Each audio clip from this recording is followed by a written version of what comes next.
Welcome to the last show of 2019. This is the Stunthangar video hangouts, and I'm Rusty. We'll hang out and talk about aeromodeling till about midnight or maybe later. Probably going to have to sign off early tonight due to my last day of odd holiday scheduling, and after that, we'll be free to run as late as we want. Meanwhile, the links are posted in all the usual places, which means on the Stunthangar control line forums. If you go to the main forum page underneath where the open forum is, if you look at the list, there's one called At the Bench. And the newest post in At the Bench goes up the moment this show starts, which I posted just as my face appeared to you. And so you can click that link and come in here and talk live with your microphone and camera. Or if you prefer to watch the show live in anonymity, you can go to the Stunthangar YouTube channel and watch it there. And there's also a text box, a text chat box there that you can use to communicate with us. And I'll do my best to include your communication, comments, questions, answers, opinions, whatever you got for us. I'll try to include that into our conversations here. And I hope we get a good New Year's Eve turnout, and it'll be New Year's Eve by the time we sign off tonight. Let's see. What have we got here? Okay. I don't know if I told you the date. Yeah, I did. Of course, it is December 30th. That's New Year's Eve. And so hoping for 2020 to be a good, exciting, and healthy year for everybody coming up. I'm glad to get through with 2019 because it was a tough one for me and a lot of other people too. But hey, we're kicking and screaming and doing the best we can to pull through it all. And we're about to pop out on the other side for one more revolution around the sun. So, welcome everybody. Feel free to drop in, and just like magic, Jack Snavely drops in on demand. Hey, Jack, glad to see you tonight. Hello, all, Jack says. Of course, all is just me and Jack right now. However, that includes you future viewers who will watch the reruns. And by the way, all of the reruns are posted in my own YouTube channel, which is called Rusty K, Rusty Space K. And oh, I forgot another video visitor. Hey, Charles. And so anyway, hey, Rusty. Hey, Charles. I'll be with you in just a minute there. So if you guys want to catch up Sure, with no worries. reruns, we got over 200 shows on my playlist on my own YouTube page. Again, it's Rusty K, and there's more than one of me, but I'm the one that looks like he's got airplanes in the picture. So anyway, let's see. Gary Sinclair just dropped in. Hey, Gary. Gary says the calendar's about ready for us all, and that's great. I think we got a good one this year. We had a good one last year, and some of the pictures look even better this year. So we're looking forward to that. And forgive the cough. That's the first time I've had that all day. But I got a little background noise. What's going on over there, Charles? You got any tools or TVs or anything in the background? I can't identify what the sound is, but oh yeah, I had a the too much. That's a lot better. Yeah, that way it won't make it. It's the background noise. Yeah, that fixed it. And you look frozen now. Well, it looks like Charles is kind of popping in and out. So hey, Lynn, how you doing? Looks like John Miller popped in same time Lynn did. Wow. Hello there, gentlemen. How's Hey, it going? John, Charles. I didn't even recognize you without your Santa Claus look. I guess it's time to regrow it for the next year, huh? Well, yeah. Hey, you look Hey, pretty good, Charles. man. You okay, Charles? I'm trying to close my camera. Oh, okay. Yeah, it looks like you're not synchronizing between the camera and all, but that's not a problem unless it kicks you off. But anyway, so happy New Year's Eve, everybody. Same to you, Rusty. Hey, And Rusty. Yeah, Happy New Year. go ahead. Yeah, thanks a lot. Hey, John, the other night, Friday night, you and Jeff were talking about exchanging plans. I think it was the two of you guys, and wanted to share large files, possibly large. And I've set up a folder that I can let you guys have so you can pass things back and forth without having to worry about email blocking you because of too big of a file. If, yeah, if that, that's good. I don't know. We don't need that big a one. Like it depends on whether he's got it scanned in as a JPEG or a PDF.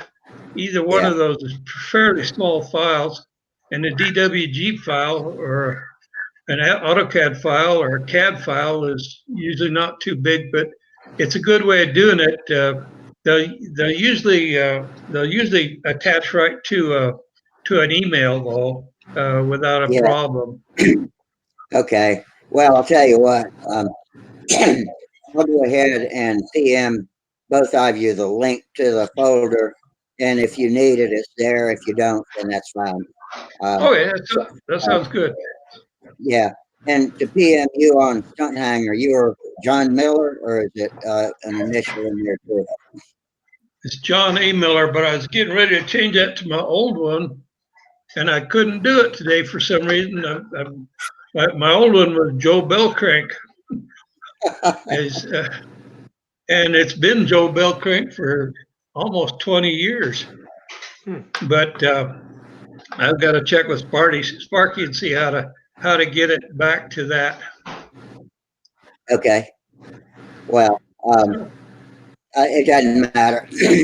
Just let me know which one you want me to send it to, and I'll do that. And it makes no difference either way.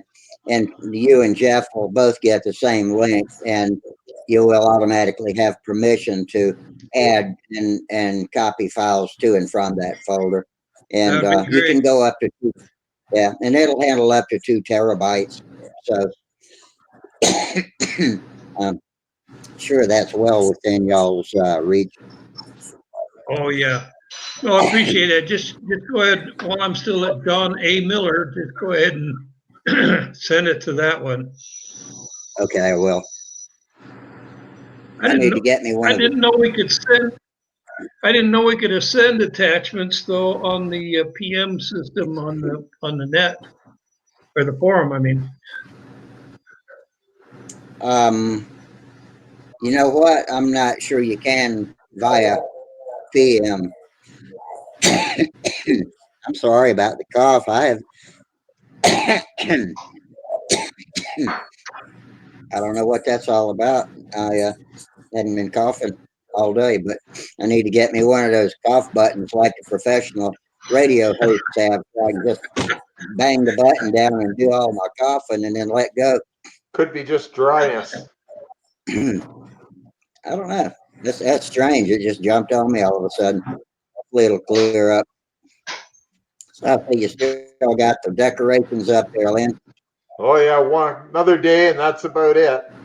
Yeah, we Another got a day, tree. another couple Our of tree's days. still, our tree's still out in the front yard, all lit up. So We keep them up until after the first, and that's it. After New Year's Day, it all comes down.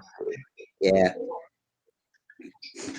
yeah. After the first, I at least turned the lights off, and then Oh yeah, we gradually get them down. that's right. I agree. I'm I had a thinking of. friend. I had a friend whose mom always left them up till February or March. At least the Christmas tree inside the house. Of Oh, course, I back can't do. then, I used real trees, and so it was dry and dropping needles and a regular fire hazard. Dangerous. Have you ever seen a video of a Christmas tree catching on fire inside Oh of a house? yeah. Yeah. You ever seen how fast that goes? That's It scary. is scary. It is Betcha. amazing. Just seconds. Done. Oh yeah. Not good. Almost like what our batches of balsa wood would go up like, that nice dry You balsa betcha. wood. Dry balsa wood Yeah, would it go up sure the would. same way. You Yeah, I bet betcha. it would now that you mention it. Yeah, one spark on a bunch of balsa and look out. Yeah, just ask Dale Derek's dad. His workshop just went up in a Oh matter no. of minutes. He was working on a model and stepped outside for a minute and turned around. I think he stepped out to use the phone or something and turned around, and the whole shop was just engulfed. Next thing he knew, it was a pile of cinders. Wow. I remember that. I gather the shop was separate from the house. Yeah, I Lucky believe for it him. was. Lucky for him. Wow. Didn't they have to borrow a plane to go to the Nets that year? I think that was the least of their problems. Yeah, But I just yeah, remembered though, it but the really answer put them is around. yeah. They had, yeah. I Wow. wish Derek would come on here with us sometime. Yeah, I guess all the more reason to be very careful in the shop and what you leave down there at the end of a work session.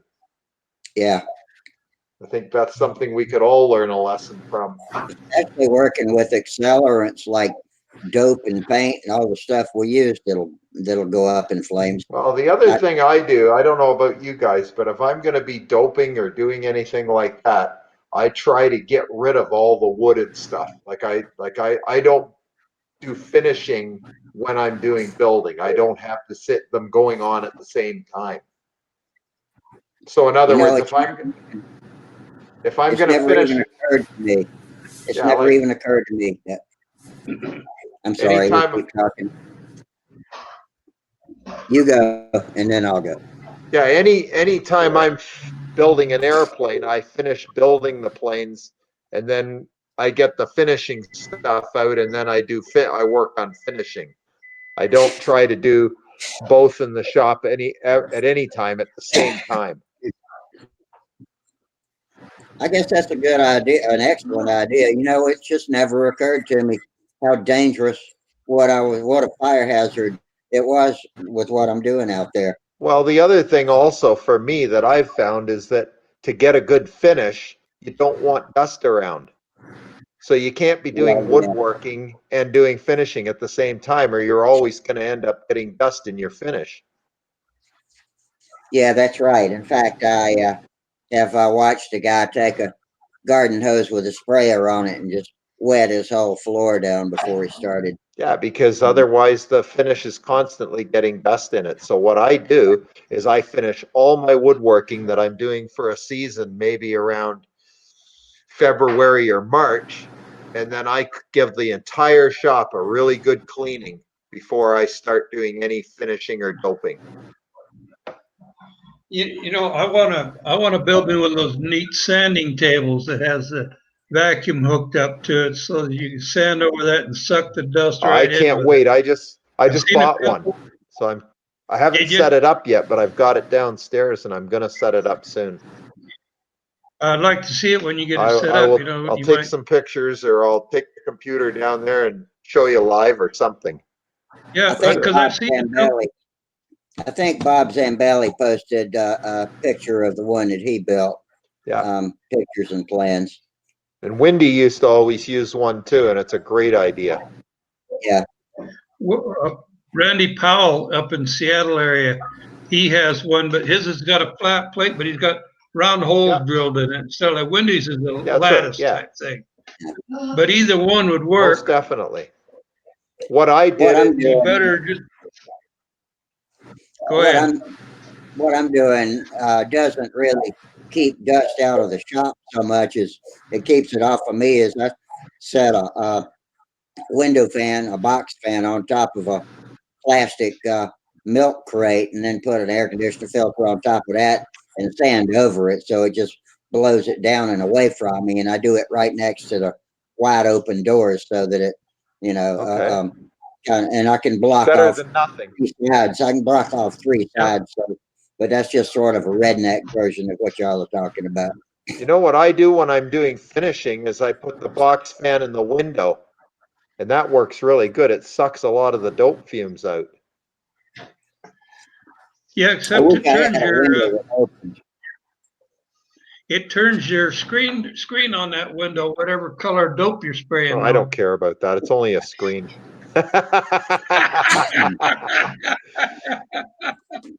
But you know, as easy as those little sanding boxes are, and you can hook it up to your floor vacuum, your shop vac, and it just it makes all the difference in the world. And they're easy to build. They're really not that hard to build.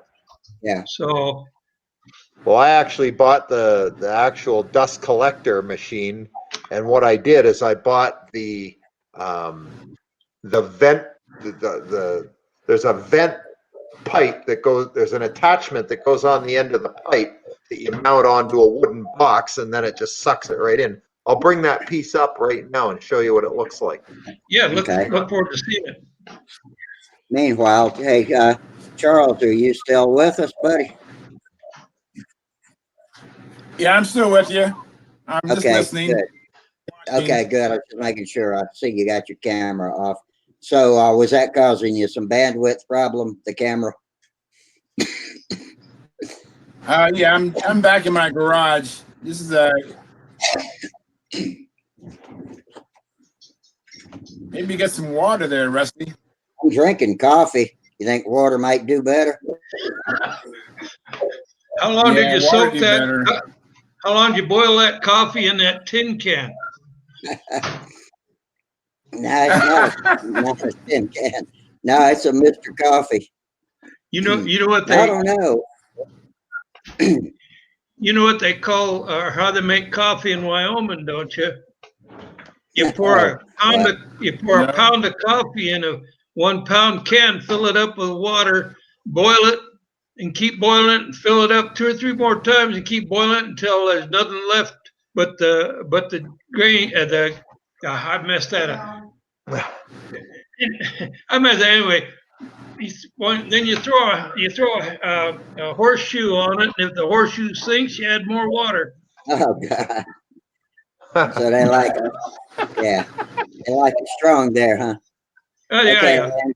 Let's see what you Okay, got, so what Lynn. I've got is this is the piece that I'm going to mount on the bottom of the table.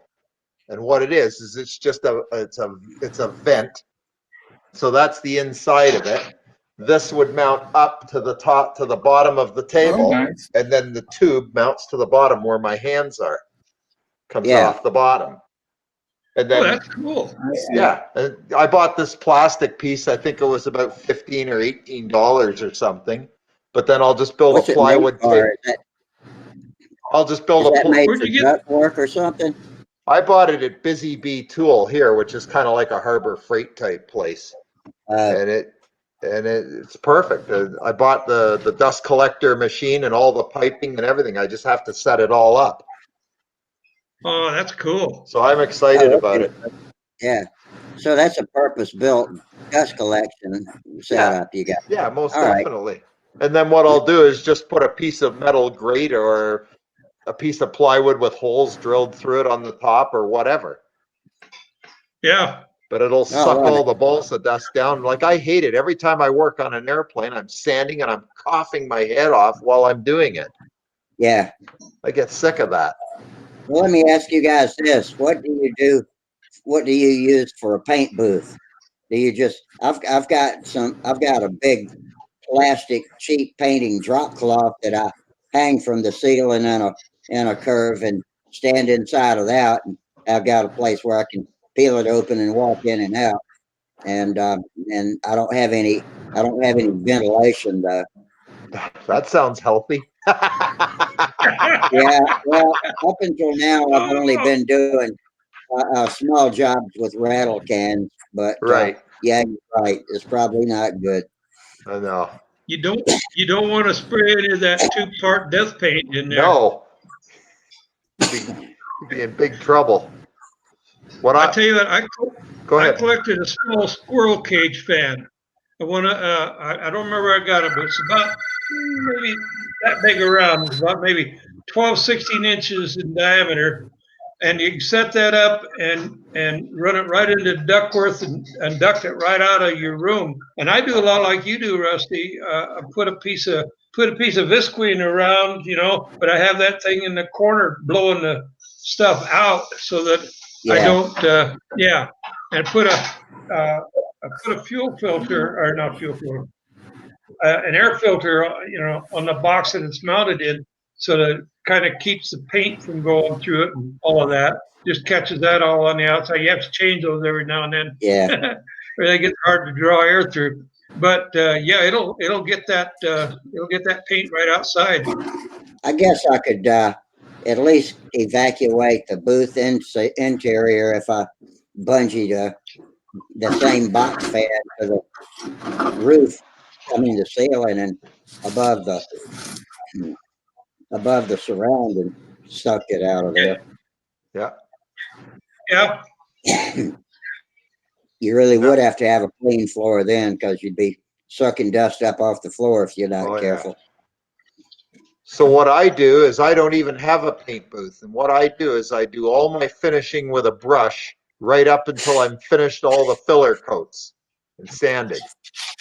Once all the sanding's pretty well done on the filler coats, like the DC 540 or talc and dope, whatever I decide to use for a filler, when I'm finished the sanding, then what I do is all my spraying is done in the garage with the door open and a good mask. Or I do it out in the backyard on two of the big plastic tables that you buy at Walmart. I just set them up, the portable tables, lay towels over them so you don't damage the model, and then spray away on a day when it isn't too windy. Have you ever used one of those paint stands though? Those paint stands, they're wonderful to work on. It probably is a good idea. I should probably build one or get one. Yeah, and then you want to use it. Go ahead, Rusty. I've got a homemade one, and all it is the brake disc rotor out of a Pontiac, and bolted a vise to it. And vise, I just put a rod out of it and an attachment to screw the nose of the plane to, and that works pretty good. The mounts, the engine mount. Yeah. Yeah, I know one guy has a round piece of pipe he mounts on the edge of his table, holds it on with the C-clamp, and he's got a screw on there that he can just screw it down on. He runs his rod in there, screws it down, he can twist it around any way I like the idea of twisting it around. That's great. Yeah. Mine's got a PVC tube with a pole inserted into it, and I've bushed it up so it's tight, and I can spin the plane around this way. That's and awesome. The vise back and forth, so I can get any direction, and it works well. It looks kind of cruddy, but it works. That sounds good. Hey, Tryon. Happy New Year, guys. Same to you, Tryon. Yeah. Oh, you got a lot of light on you, Leon. Tryon, you're watching it. A little better. That's Tryon's natural luminescence. Is that it? Yes. Tryon's a bright guy. Yeah. And what I'm doing, because Smarter I spray than average bear. Yeah. Boo boo. I gotta stop off. I'm gonna step away for a minute and see what I can do about it. I'll be right back. Okay, no problem. So what are you saying there, Len? I was just saying what I do is, because I'm spraying my airplanes directly on the table, I will spray the whole side of one airplane, like the top side or the bottom, let it dry completely or close, so that it's not tacky any longer, and then turn the airplane over and spray the other side. Yeah, but what the nice thing about those paint stands is you can do whatever you want. Lay it up and do it all that way, and then you can do the top of the fuselage. Most definitely. So it's not running. Sounds like a great idea. I'm going to have to build one. And my good buddy Gordon, he uses his while he's building, and while he's sanding and everything else, he's got it on that thing, and it Works out really well for him. He does That's beautiful work. awesome. I had a paint stand that was made out of 3 very heavy pieces of steel. I think they were just over an inch diameter, right? So Okay. I made like a T on a base, right? Right. And they had the stick that went up, right? And on the top I had a swivel with a 90-degree angle. So the 90-degree angle would go to the plane Right. and would bolt on the engine mount, so the plane could spin this way. Yeah, exactly. But this top was also on a swivel. Yeah, So so it could turn the Yeah. other way. Yeah. exactly. So I would That's just sit down on my chair. If I want to sand the bottom, I would just flip the plane over, turn it around to this side, and I And have the start bottom working. right in front of me. Start That's working on it. awesome. So basically, if had a little bit of space, so you can spin the plane the whole way around, you can do everything: sanding, you can do painting, whatever. That's a great idea. If you set it up right in the middle of the garage, you can bring the plane around in any direction you want. Exactly. That's cool. I know guys that didn't do quite like what Trey did, but they've got casters on the bottom. So they Yeah, can roll it around and perfect. move it over here and Yeah, all that of would that. make a Yeah. stand with casters on it. You spin the whole thing around any way you want. That's good too. Gets the Yeah. job done. Yeah. As long as it has enough weight that it doesn't tip over, it'll be fine. Yeah, you have those degrees of freedom, now you're good to go. Yeah, that's why mine was very heavy. It's just like it was just very heavy. That's right. Sure. So the plane was nothing. I mean, I could just even I couldn't tip it over basically. The only thing that's easier is if you have a fully take apart airplane like Tryon has, where all the parts come apart, then you can work on small parts. It's really easy. Yeah, Nah, but he doesn't want to. He doesn't want to paint He his doesn't because have to. that carbon No, I know fiber he looks doesn't so have good. to. But I'm saying if you have an airplane that is fully take apart, you can work on individual parts, which is very easy yeah, because they're not so big Yep. then to work Mhm. on. yep, yep. And in the future, I'm gonna do the painting inside the mold. Oh, that's even better. Yeah. So I'm gonna do Are my you- painting. I'm gonna get my masks, and I'm just gonna lay them inside the mold, do the painting, pull them out, maybe do some uh, cool stuff like fading some red on the edges of the trailing edge, That's right. right? So you have Cool. like the solid, the clear color with a fade out kind of. Ooh, Yeah. that sounds Yeah, good. yeah. Are you using male or female molds, Trey? Female. Female. Yeah. How do you get the paint inside that way up in that wing thing? Just same way you paint normally, like on the outside. Put the stencil on, mask it off, and paint. That's it. I just so you got it split in half, so then it comes together. Is that it? Yeah, Yeah, I mean that you have has to be. stencils. Yeah, you have stencils for the right hand side, for the left hand side, whatever you're making. Yeah. It's Okay. yeah, simple. It's not complicated.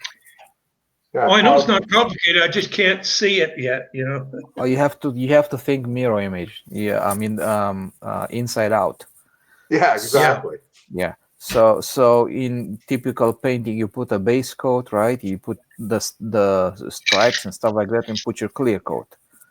If you do in a mold, you put the stripes in first, and then you put the Yeah, that's right. everything is opposite.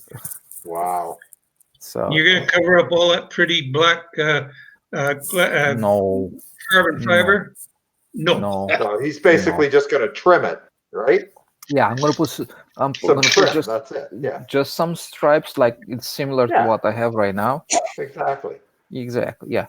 I'm just gonna put some simple Okay. stripes on it and stuff like that. And Yeah, you don't want to cover the whole airplane. That's just silliness. yeah. So you know what looks cool, like when you have the stripes and stuff like that, and you do the edge with a different color. Yeah. I like the bright red with white color Well, edge. I'll bet. Yeah. That something that just strong and it just pops. It just Well, it pops. pops. Yeah, especially with the black carbon fiber, it'd be amazing. Yeah. And then on a trailing edge, what I want to do is probably gonna do some orange on it. like the Okay. bright orange. But what I'm gonna do, I'm gonna have a very dark bright orange on the edge and fade it out for like half an inch, 1 inch wide maximum on Okay. just the edge, on the trailing edge of the wing, and maybe on the bottom of the fuselage, up on the rudder, kind of like that on the trailing edge of the elevator. Have you started a second airplane yet? No, No, not yet. Okay. no, No not yet. need. You haven't finished the development on this one yet. No, I'm fine. I'm okay with the development. So Yeah. so the what I'm gonna do next time around, I'm just gonna make an outboard wing and finish the other elevator, so I complete this plane that I started. And after that, I'm going to make a brand new one after that, but that one is gonna be with a whole painting and stuff like that in it. Okay. Wow. And I'm thinking about just using some. I'm thinking about using some pencils and stuff like that to put some panel lines on the outside. But this is after I take it out of the mold. Right. So after I take Yeah, it out of the mold, I'm not gonna do much of anything to it. So I if you might put do. pencil panel lines on it, how do you seal that? It's electric. Yeah, you don't. Yeah, well, I realize that, but even still, won't they smudge and get buggered up eventually? If it's dry, Maybe it's not. dry. I mean, you're still going to clean the airplane from time to time, aren't you? Yeah, but it's not gonna Gets come little off. bits of stuff on it. It's not I gonna guess it come won't off. come It's off. it's is your ink coming off your paper after you No, I put it guess on? not. I guess not. I guess one of the things you have to be careful of, though, is to not let the airplane get too close to any of the other airplanes if they're running them and getting fuel spraying around. Mm-hmm. Yeah. Yeah, some jerk wants to burp his plane while you're in the pits and has the prop wash pointed towards you. That's Yeah. always polite. Yeah. I have a way to take care of that kind of guy. I got a diesel. uh, I met with somebody yesterday when we were out flying, right? So, and the weather was very nice, but it was just very light drizzle out there. And one time they even started raining a little bit harder, and I just flew in the rain. Crazy. I'm nuts. But the funny part of it, I was like, isn't this nice? I don't give a rat's ass about the rain. It's Yeah. plane was sitting outside in the rain. It's not a big deal. It's Yeah, it's actually, not like it's made of wood. I've flown in the rain before that. I felt like sometimes in the rain it was making the lines get sticky and stick together. Like after you've spent a couple of loops into them, they're not quite as free to move. yeah. I'm trying some new stuff, and particular the on the wing over. Because I'm left-handed, right? Usually just start the wing over and on your right side, right? And then you come over, you just do your wing over, and then you turn, right? Yeah. Like if like when you're right-handed, you start from here, just go Yes, right. over. It's very natural for a right-handed person, right? You Right. don't have to turn Yeah, your it's body, easy you don't have to to get do set. anything. But me as a Yeah. lefty, I have to fly with the handle here. I'm turning around, I'm looking behind me, and the plane is behind me, actually. Yeah, that's right. Right? So I get in position, I wait for the plane to come in and do the stuff. So I tried something new yesterday, which kind of works for me very well, and I think I'm gonna get rid of this flying behind me bullshit and just get it done with, because as a lefty, it's much more natural to just fly in front of you, and on the wing over, just wait for the plane to come here. You do your wing over here, facing this way, right? Yeah. And as you come on this side, you just make a turn. So you come here and do inverted and stay here for the rest of it. Yeah. That makes sense. So That's how I do mine. I'm right-handed, but I do that way. I wait here for it to come here, and then just go straight out. I don't move at all. I come over down here, hit this, bring it over here, come Yeah. here, hit this, you know, and The you're only doing the Yeah. time same you thing. move is I, after the last corner. I can do that as I can do the second part like you do it, right? The Right. inverted part, but the normal, like the first pull out, I'm opposite of you. So as the Yeah. plane comes exactly. over here, I'm turning around. I'm turning my body around. But it's kind of interesting because I have my feet here, right? As I pull up, my foot comes here, right? That's And right. then as I come around, the other foot comes around like this. So and then I pivot, Yeah. kind of like that. I'm So learning that it's very important to do as little movement as possible when you do your maneuvers. Because yes, anytime you're moving around, your Mhm. airplane's moving around. Yeah. You don't want that. And I spent a great deal of time last summer practicing that. And I also spent a lot of time watching how Mhm. different people do it to see what the best styles seem to be. Like, I mean, I can adapt No. to Yeah. some Yeah, of me them, and too. some of I them was you really can't. spending time trying to watch people's posture and looking for ideas. But I Yeah. try to fly even through my maneuvers with as little movement as possible. Mhm. I see A some lot of people, the they're top, jerking their handles and they're all over the place. And I think, why are you doing that? Like, it just, you're wrecking your flight every time you do it. Mhm. a lot of the top flyers out here in the West Coast, they'll fly like that. Their handles right here, Yeah, and they'll fly everything right in front of their chest, yeah. and they don't move much. Me, I'm that guy you see going. That's I've had to, I'm trying to learn not to do that. It's one of those things I got to Like, overcome. my hand follows the maneuver, but I don't do the big jerky thing. I try to make every movement as smooth as possible so that my Yeah. hand is moving as smooth as I want my airplane to move all the time. Mhm. Yeah. Well, see, like I said a long time ago, I when I do my best flights, I'm doing a cadence.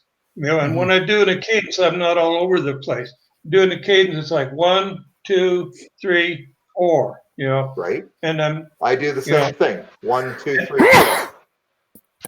yeah, Yeah. and you know, except now I learned at Brick House taught me how to do that reverse wing over. Let the plane come from behind me, catch it here, and bring it on up over.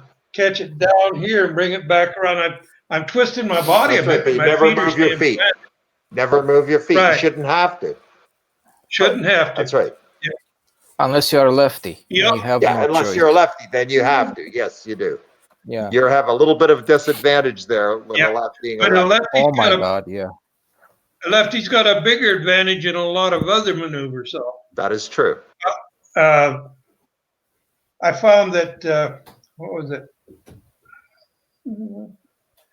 The overhead 8 is one that I think the lefty has an advantage in. Why? Where do you see the advantage there? Well, as he's coming up, he comes up and he's coming up and he's catching this inside here. And no, it isn't the overhead 8. It's not the overhead 8. It might be the hourglass. It's one of them that he has an advantage in. Anyway, Maybe my buddy Wayne is left-hander, but I've never really focused on seeing what the differences between us were. So, next, I'll have you start ever watching him watched? a little Have you ever closer. watched? Have you ever watched Paul Walker when he flies? He flies like this, looking right down his arm. Right down his arm. Yeah. Wow. So what I'm doing is something like this, like I'm just hitting set here, the plane comes over, boom. So it climbs, Yeah. now I'm turning.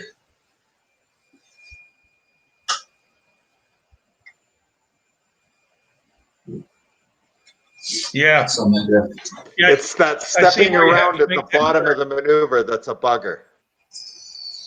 Right there. See, when you have to make that step, it's hard not to have a kick in the airplane before you get to the corner. Yeah, but you have to keep an eye on a plane very well and make sure that And it's not to it's move your tracking head. nicely. Straight. Yeah. Yeah. When I was doing some Tai Chi before, and what we did is that if you watch this, it's it's like this, you know. See, so your body flows on the feet, right? Right. So this foot, let's do it like this. This foot kind of goes here, right? Yeah. The little twist. That's right. Yeah. So you come up,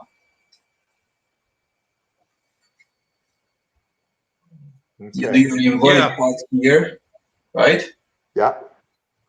And your feet, you know, just have a nice fit position, come over, and here, see, so from here, as you come over the head, this Yeah. The foot little spin. That's right. The spin. That's good. changes, I like that. That's very good. and you pull out. Yeah. Another thing Alan Brickhouse taught me is on takeoffs. You guys do this.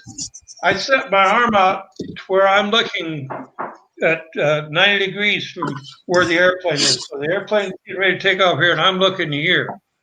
And then I'll be down Yeah, low, I and I'll take off from that position. release it, and then when it gets just about to your nose, you give it a little teeny bit up, and you get that quarter lap of on the ground, and just lift off easily. And you got to make sure you, as you come back around, that you're at pattern altitude when you fly over it.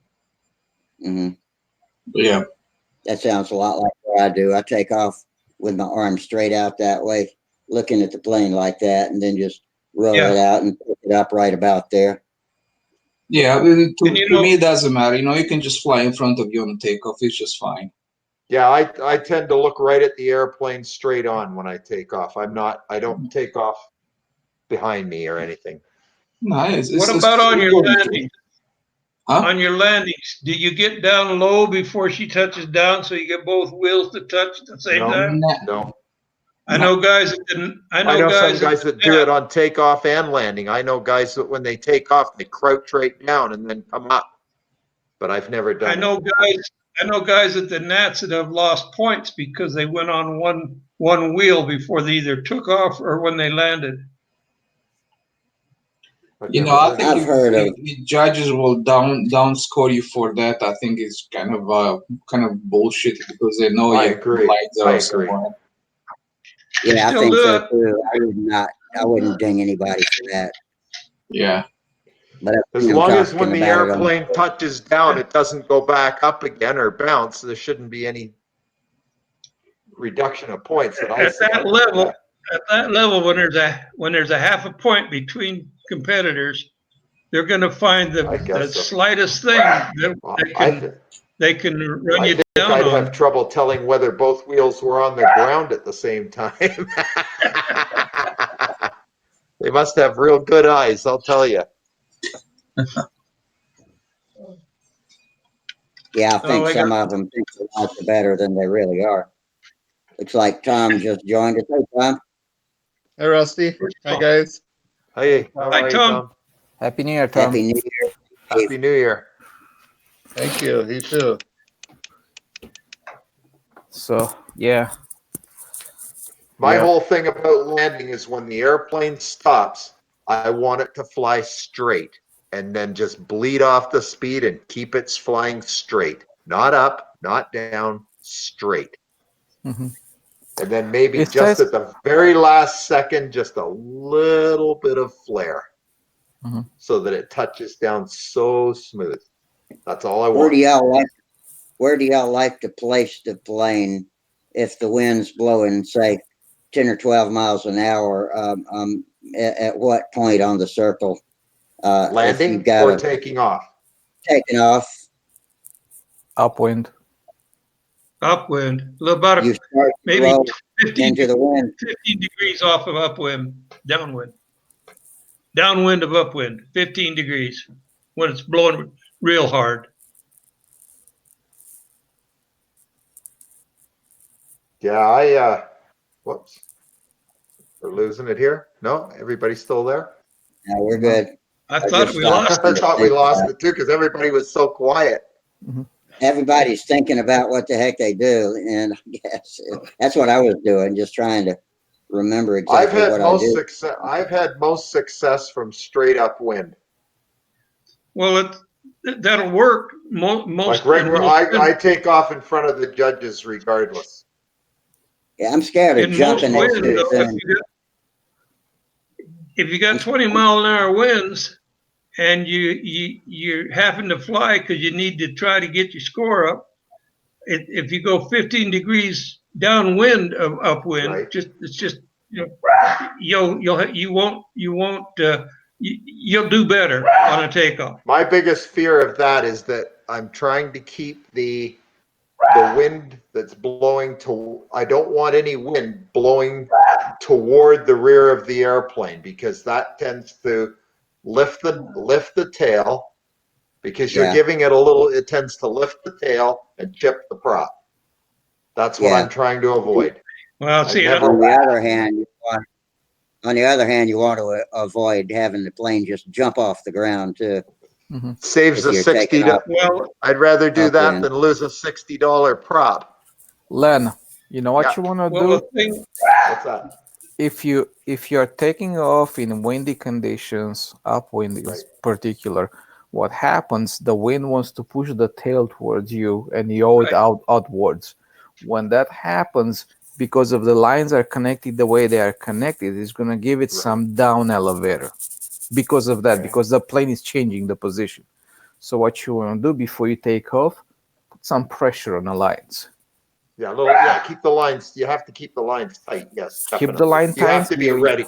Yeah. When you signal to let go, you want those lines tight. You don't want them flopping around, or you're in trouble. Yeah. Exactly. Yeah. well, see, Put some I pressure get on away with that. I get away with that 15% off of or downwind of upwind on high winds because I'm running a trike gear. Okay. Yeah, But, you're okay then. Yeah. Yeah, But I only had to chip one prop to decide that I was going to make sure that there was no wind blowing under my tail. Because if you give it because if when it's released, you give it the slightest bit of up, the wind goes under the tail, lifts the tail up, and boom, there goes your prop. Every Yeah, I time. started one official flight with a 12-inch prop and landed with an 11-inch prop. Yes, you did. You learned. Yeah, So did I. only a learned. $3 prop though. Yeah, well, Well, I can't. I'm graduating towards an 11.5-inch prop right now, because every time I From? fly, there's just a little ding, a little thing, Tip. it takes a little bit off of it every Tip. flight. So from the 12 inches, probably 11. Yeah, but you don't worry because you make props. It's all good for you. Yeah, I'm just using those Exor props, which are like $10 a Okay. pop. So I can't believe you're not using your own props. You used to make all kinds of props. I don't have the time to make them. No, I I'm would. sure. I would I have. know. I hear. Yeah. I would Those have. props, those old props you used to make were phenomenal. I'm running one still in my 90 ship. I have one. 4-blade. Runs phenomenal. 4-blade, yeah, the 4-blade, the one that Windy thought was the greatest, the 8400 prop. Yeah. But it's quite a meat slicer, I'll tell you. Oh yeah. It's a real meat slicer, that thing. Oh yes, they are. Oh my God, I'm scared of it. For good reason. you haven't perfected the spinner flip. No, I've never tried Oh. that. Works. You bring it up, you get it primed, you bring it up to compression, Right? then you flip it back to the backside of compression. Flip it backwards. You know. So spin it backwards. Okay. Yep, you bring it up to compression Yeah. going forward, Yeah. then you flip it back to compression with the spinner. Okay. I'll try it. Try it. Yeah, I will. Yeah. Yeah, and Because that 4-blade 15-inch meat slicer scares the hell out of me. It should. actually it's probably 14, but No, it's a 15. how you make it 15? Because the molds are 14. Well, then I guess it is 14. I'm a liar. Sorry. I know the He You're mold. right. planted it. It is He 14. planted it and thought it would grow. Yeah, my mistake. I'm sorry. Not a problem. I know you can buy maybe an eighth of an inch because you have some blobs on the end of it, right? So you can probably extend them a little bit, but not much. Right. No, No, not much. not even. No, you're right. It is 14 because it's 4-blade. It wouldn't turn a 15-inch 4-blade. It would be pretty much prop then. Yeah. Well, with a The- 90, it might work. I don't know. The secret to those props is that they're very they have good aerodynamics, They and do. they're very light. So I'm flying mine. Keep in mind, I'm flying mine on an 88-ounce airplane. And you know what? That's the best prop I've run on it yet. Mhm. It's a Yeah. very heavy airplane. Yeah. But So yeah, props have, I think I said before, they have the mechanical load on the motor. That's Because you have a baseball player, you can swing one baseball or three baseballs, right? that's right. So the heavier the blade itself, the more load puts on the motor. It's moment of That's inertia, right. right? And then you have the aerodynamic load. So because it has very little load, mechanical load, and also has very little drag aerodynamically, right? You can Yeah, like they're a very low drag prop for sure. yeah, you can afford more diameter. So because you Okay. and more blades. So Yeah. because of that, that's what makes them work so well. Okay. Yeah, Yeah, they everybody's really work well. gonna rev up kind of looks and props and stuff like that. But I think they're very inefficient. Right. Okay. I mean, I use them on other motors on other airplanes, and they work fine. But I like I like your design. They're phenomenal. You have the mold. I have the mold. I just have to get the product and make the props. Yeah. Yeah. I don't have the product right now. That's the problem, or the time. But hopefully, I will. I suggest you might want to try the MGS resins. Yes. Yes. Yeah. We talked about that before. And when I do get ready to put this together, I'll talk to you, and you can give me all the numbers and the whole bit. Mm-hmm. Because Yeah, I okay. don't know anything about this. I've never done it before, and he was already out of the hobby, so he wasn't able to show me how to actually do it physically. Mhm. I've never seen how they're done, Yeah. so I'm going to have to ask you a lot of questions because I don't know. Yeah. What I did on mine is that I had like a cup on one side, and I Right. had a piece of wire, right, that Yeah. went to the bottom of the cup. So the Yeah, so strand of so it goes down and under and out. exactly, you would be Yeah. stuck here, and on this side of it, I had like a dowel pin with rubber bands loaded that Okay. would just be pulled down and would Yeah. squeegee it off the Okay. excess resin, and Yeah. would flatten it a little bit, Okay. right? So Yeah. and after, on this side of the dowel pin, I have a little cutout place, right? So I can put my scissors in there and cut. And then I had the scale on this side. So I think I actually have the windy video that shows you doing it. I think I have it. okay. But so I will watch that again to get the details as much as I can, and then talk to you about what type of resin to get and so forth, and what type of Well, I have the tow. He gave me a roll of tow, carbon fiber tow. 12K. Yeah, I have that. Yeah, I use 12K. That's perfect. Okay. So yeah, I use this. I have the same one that he was using because he gave me a whole roll of it, so I'm good there. yeah. So you're It's good to just go the rest. basically. Oh, it's just a matter of just start making I some. have to get the I have to get the wax, and I have to get the resin. That's what I need to get. And you can use PVA on it if you want to. Okay. PVA And works I fine. guess that's not too hard to get. No, PVA is easy to get. You get it Okay. anywhere. Perfect. Yeah. PVA and lots of rags.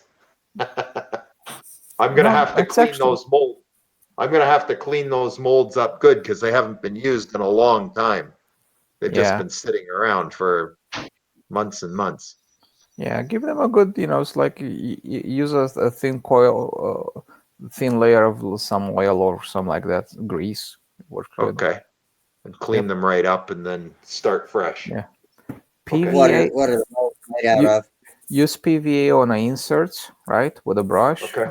Yeah. right, and you have those side walls that make like a U shape. Yes. The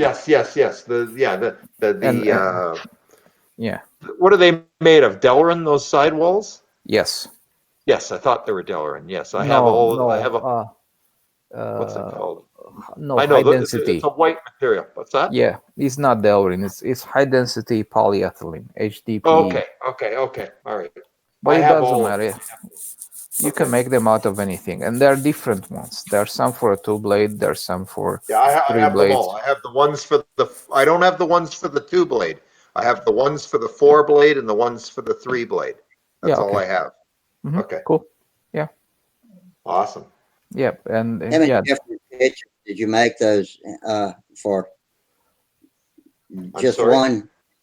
How many different pitches are available? Just one pitch, and then you repitch it to whatever you want. Yeah, you can do that. Yeah, you just tweak them, heat them up, and Yeah. adjust them. Straight out of the mold. What is it? About a 4 or something like that. 4. They're 4. Yeah. They're exactly 4. Okay. And they are constant pitch on a full blade of the prop. Just I think they go. You have most of the props have just the tip, the last 30% of the blade nicely pitched and shaped to the shape of the propeller. These guys go Yeah. all the way down to I think we had to go past the 50% range, and they go into 33% range. They go real Okay. close to the hub as a blade that's actually doing work. Yeah, the hub is very small. Yeah, but they were good. That they do. See, Uh, he gave me a bunch of his old props, and so I've run them, and they run really amazing. They're outstanding props. yeah, that was one time I saw him. I saw Wendy making a prop, and he went to make a wider blade prop, right? I don't know why he Okay. did. And he took the mold, he hacked it up, and put something on the side. Oh my And God. I'm looking at him. I'm just cringing, like, oh. Oh no. I think What are it you turned doing? exactly, and I think it turned out to be a beast of a prop. Just something heavy that was not good enough. But Monster he prop. likes to his testing and stuff like that. Oh my God, he loved to do experiments. For Yes, sure. yeah, He tried so many things. yeah. I mean, just But but I he guess did. that's how you learn, right? Of course, yeah. If you're not willing to make mistakes, you're never gonna learn anything, That's exactly it. and you're not gonna contribute with anything. You know. So yeah, that's true. That's very, very I'm true. just glad that I've been able to connect with you and you have all the knowledge of that mold, and that's phenomenal. Yeah, I created it. Yeah, It's heavy enough. I know, Oh my God. It weighs but a ton. but but because of that, it's very consistent. I mean, when you Yeah, close it, most definitely. Oh yeah. yeah. It'll be good. And I did Now, how grind do it. I post cure? How do you post cure those props? If you use MGS, you don't need to. Oh, now I love it even more. Yeah, MGS is much better. Yeah, Oh, that's awesome. That I had makes my day. I had problems with that post curing process. I had so many problems with it. I tried to post cure the props after they were molded, and what happened Right? is the trailing edge would just be like a flaps. You just droop down.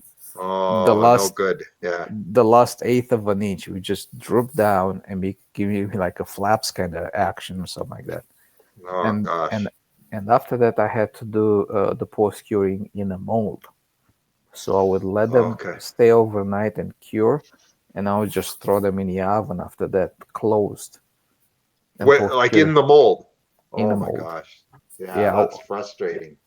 it's pain in the ass, man. I tell you. Yeah, because how do you get oh yeah, that's real pain in the ass. And then you still got to get it out after that. Yeah. Okay. Yeah. Hey, did Wendy give you the reverse pitch props? Because he had No. a set. Had a set for counter rotating props. No, I don't have those.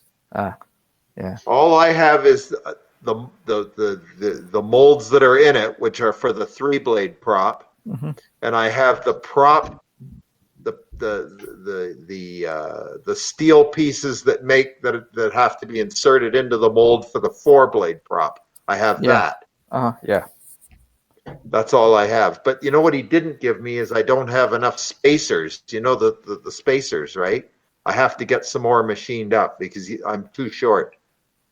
Yeah. I've got I, enough I to do a 3-blade, but I don't have enough spacers to do 4 blades. I see. Yeah. I think I So use I'll just go to a machine shop and get them to machine me up a couple more of them. Yeah. Yeah. You have to do that. But if you Yeah, do that, that's you not might as well just make a full set of them. Because I used to put okay. there was a washer in there to make them a little bit Okay. taller. Okay. And that overall thickness is very, very critical. Has to be spot on. Okay. If you So in other don't, words, those big thick pieces need a washer as well? there was a washer. There was a washer in there. Okay, I'll have to look. Maybe it's still in there. I will look and see. Yeah, if the mold was closer, there's a washer in there, and the overall thickness Okay. has to be spot on within a thousandth of an inch. I'm sorry. It cut out on me just when you said that. What did you say? How much? The overall thickness of the pillar, Right. right? I call them Right. pillars, right? Yeah, that's right. The pillar. Yeah, that's right. Yeah, including the Needs to be. washer, needs to be Okay. within 1,000th of an inch. Oh my God. Oh, so I have to measure that with calipers, obviously. Better than that. Yeah, yeah. So if you are making the new ones, just send them to a machinist or something like that, and explain him that you need that spot They on. have to be right on. They have to be spot on. Yeah. Okay, I will If do that. yeah, if they have a grinding machine or something like that where they can grind all of them at the same time and Then they'll marry be them, perfect. they'll be They'll be perfect, perfect. and that's the best thing you will ever get. Okay. All right. Yeah. So I will look into that. that's how But those are made. That's how those pillars are made.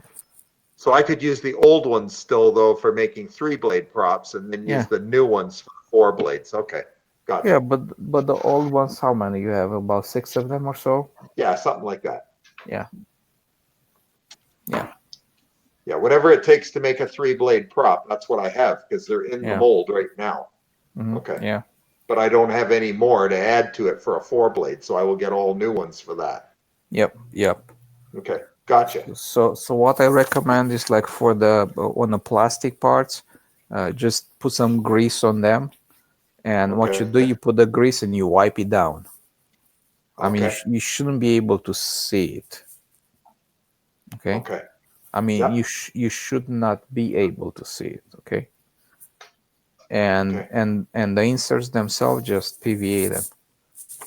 Okay. Wherever, Gotcha. yeah, that's all. So that's what I would do. Just, Okay. I'll let you know when I'm getting close. that was my first composite job I ever did, those props. That's awesome. Well, it'll be my first too, because I've never worked with the stuff ever. It's easy, man. It's probably you're gonna find out it's gonna be super easy. From the Okay. moment you start to mix up the material to the moment you close the mold, you are in and out of it probably in half an hour, if that. That's awesome. That's Yeah. super. Yeah. Okay. I'm excited. Cool. Okay. Thank you. You're welcome. Moving on. Let's let the other guys talk a bit. Yeah. Hey, I was happy to let y'all talk because I was just coughing last time I tried to go at it. I think I got it cured now. But, Good show. y'all have at it. What you been up to, Tom? Hello, Tom Tom. Rammel, what you been Hi. up to? Well, we had freezing rain yesterday, and then it snowed this morning, and the roads were horrible on the way to work and home. Well, the way to work it was warm enough; it wasn't horrible, but coming home, then we had just snow just coming down like crazy, and the wind was blowing really hard, so roads got slick. It was really bad. Oh, that sounds horrible. I Sounds guess like- you guys are more used to it, though. You couldn't take a bunch of South Carolinians and put them out there and expect anything but just chaos. I think the saving grace was that there were a lot of people that didn't work today. So there are fewer people on the road. Yeah, besides the weather keeping people home, the holiday weekend is still aiding us in keeping the traffic low. So I got to get up one last odd day morning tomorrow morning, and then my holiday schedule is over. That's why I'm going to make it a slightly short show tonight because I got dialysis early on a Tuesday morning. But until next year, this is the last weird schedule. I get exhausted changing my schedules like that. I can't even tell what day it is sometimes after rearranging for 2 weeks. But yeah, we're about done. Our weather's been off again. We've had the rainiest December in history in Wow. South Carolina. Huh. And that's probably what's wrong with my sinuses. You know, when you weren't here when I first signed on, Tom, but as soon as I started talking to everybody, I started coughing and my sinuses just exploded. And so I got a roll of paper towels with me now, and just in case it happens again, but I think I got the monster tamed, at least for now. But yeah, started the show and couldn't talk. That's not good. You guys came in and took over for me. Do our best. If Gerald comes Well- in, I hope he does, because I got a shout out for somebody in New Zealand, Mr. Peter Beck, the CEO of Rocket Labs down there, is doing some awful interesting stuff. So I'm gonna talk to Gerald and see if he's keeping up with them. So if he shows up, maybe we'll get to talk about some space stuff. Hey, can I see Yeah, we if I got. Go can I ahead. see if I can share a screen? Sure. You can give Is it that a all try. Yeah, you're on. What are you on before you start? Are you on a regular computer or what? I'm on my same one I'm always on a laptop, but I'm at Okay. my Yeah, that's right. let's see. I'll bring it Yeah, up if you were here. successful doing it. Yeah, let's go for Okay. it.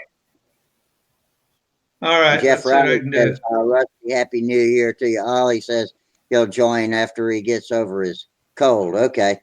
Well, that probably won't be tonight. But Jeff, while you're there, I told John earlier that I have a private folder set up that'll hold up to 2 terabytes if you guys get to the point where you need to exchange large files. John says most of them probably not, but if y'all need it, I've got the link. I'll send it both to you both, and y'all can share it, putting files in and out of it.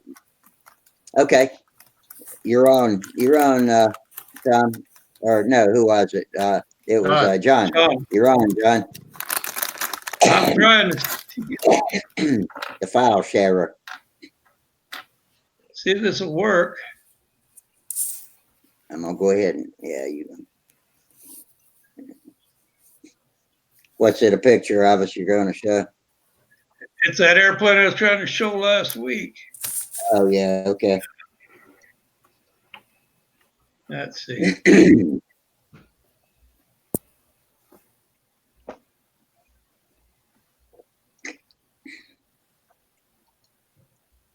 Oh, cotton picker now. Okay, walk me through this thing. I've got my picture Okay. on one window. that one. And you've opened, And I'm okay, you've trying, got the picture. have you got the airplane? No, you are not circled in blue yet either, so you're not screen sharing. Now, if you've got the picture of the airplane open, then you can go back to the Jitsi screen where we are and click on file sharing. File sharing or share your screen? Yeah. You're going to want to open file sharing and then share from the application window. Let me start John, over again. John, Yeah. on the bottom left-hand side, you have like a hand, a TV-looking thing, and something else, right? Yeah, it When says you share your mouse over screen. there, it'll pop up. Yeah, click on a Yeah, TV-looking that's it. thing, Okay, now and I you want to click on bring my.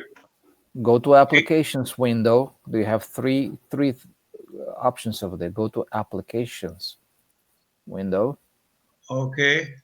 click on that, and now All you're right. probably gonna see whatever it's open on your desktop, on your computer. And I'll select out of that all of those. Yeah, there you go. Okay, here we go. All Got a right. picture? There you go. Yeah. You're in. Not yet. Okay, okay. Now you can click application window and it'll just show that picture open. See, Okay, you're sharing your entire screen. You want to share your application window. Yeah, you're sharing Rusty right now. Oh no. Yeah, up John, look on the top right of it. over the top of the picture. You got You see where it says share your three screen? choices. You have your entire screen, application window, or Chrome tab. Click on the application window. Okay. You see the three options? Getting there. Oops. That's okay. Let's start off. Application window. There you go. Okay. And if your pictures are open or whatever, the program, you can just bring that in. Yeah, it looks like you stopped sharing.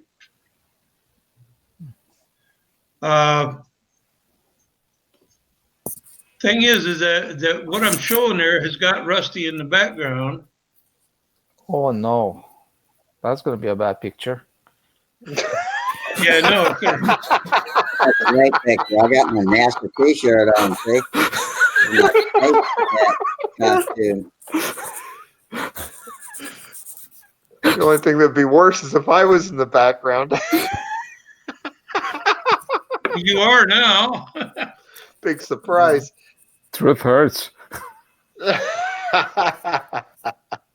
All right, John. So you still got your picture turned on in the on your picture viewer program, right?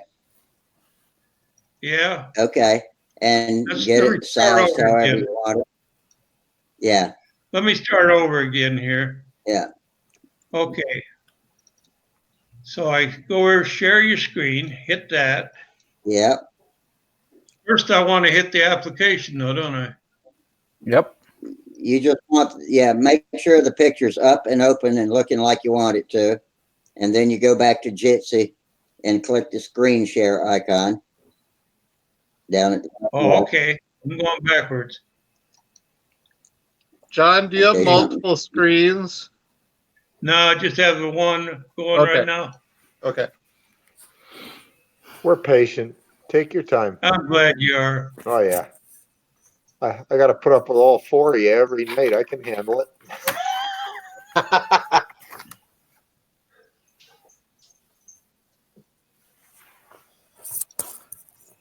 Is anything coming up? Here we go. Now you There we are beginning. You're getting there. Give it You're time. You're showing the Because Jitsi, whole screen. Doesn't you matter. had Yeah. it. And then okay. All right, just open the picture now. Now you see, click on the words application window in that little dialog screen. On the Jitsi screen. Yeah. Yeah, you see the words application window. Click on those words. Okay, I'm trying to click on, but nothing's happening. Because he doesn't have anything else open, probably. His pictures are not opened. Well, my main picture's open. You see the example of the picture in the dialogue? All I see is me. You're so close. Yeah. Yes or no? Do you see the three choices that says your entire I screen, see the three. application window, or Chrome tab? One You says see your those entire. three? One says your entire screen application window, but I click on that and nothing happens. I'm gonna stop sharing And go back to the. but okay, hold on before you go back to anything.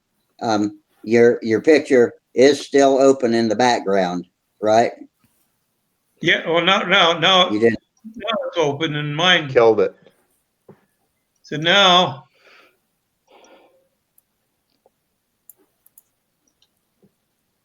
Now you've stopped sharing.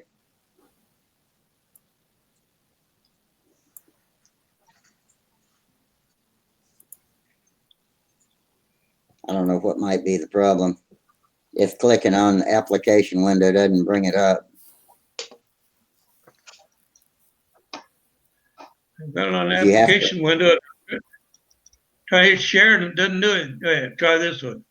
That one should do it. All right, here we go again. I can tell when you get close There we because you go. get We're circled close. in blue. Okay, something's coming. It just turned off sharing again. Not sharing? No. Yeah, okay. So it Sharing is. There we back go. on. Now you are.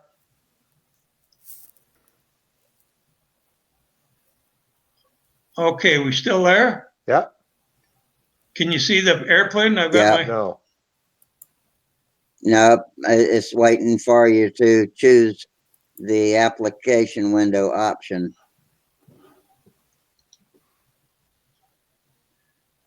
Let's see. The three choices above the picture window.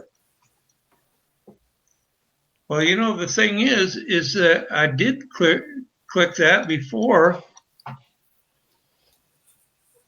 And it's not. We can see that Draft Site Professional is open. Can you see the drawing in there? No. Nope. All I see is you've got me in there. Well, You've I got don't your know whole what to do. screen shared with me on it.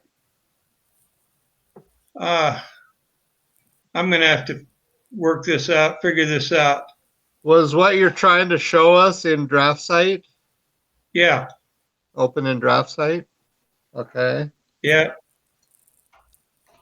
Is it a drafting file or is it a photo or JPEG or something? It's the actual drafting file. Okay. Maybe I didn't think it would matter what application it was open in. Is it a JPEG? No, it's a DWG. Oh, yeah, that might be the problem. I don't Well, know. we could see the Draft Site program, so I think it was showing that, but it wasn't showing what he had up in Draft Site. I've got a All right. suggestion. Well, I've got a suggestion that should work. You open it and then hit print screen, and then make that'll copy the whole screen. Or you use the clip tool. Do you know what the clip tool is? It no, says but I'll tell you what I'm going to do. Tell you what the I'm going to snipping do. tool. I'm trying to get out of here right now. Come on. I want to get rid of the share your screen part. Oh, there we go. Cancel. Okay. What I'm going to do is I'm going to go. I've got that same drawing in a PDF. I'll go find that. I'll That come should back work. as soon as I find it. Okay. That Let me tell you works. what my other option was. Anyway, if I had it open where I could see it, I'd use the snipping tool and make a screenshot of it, copy that, name it, save it to your desktop, then open it in a photo viewing program, screen share that. But go ahead and do PDF thing. I'll get the PDF file. Yeah. Looks like Lynn's black and whited on us. No, I'm still here. Are you? Okay, I'm above the video. black. I'm above the black and white.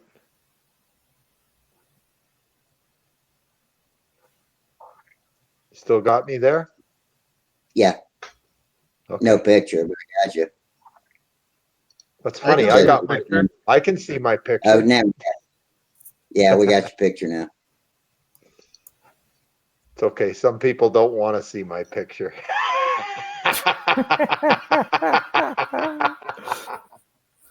Oh God. Nice, nice, nice, nice. Uh,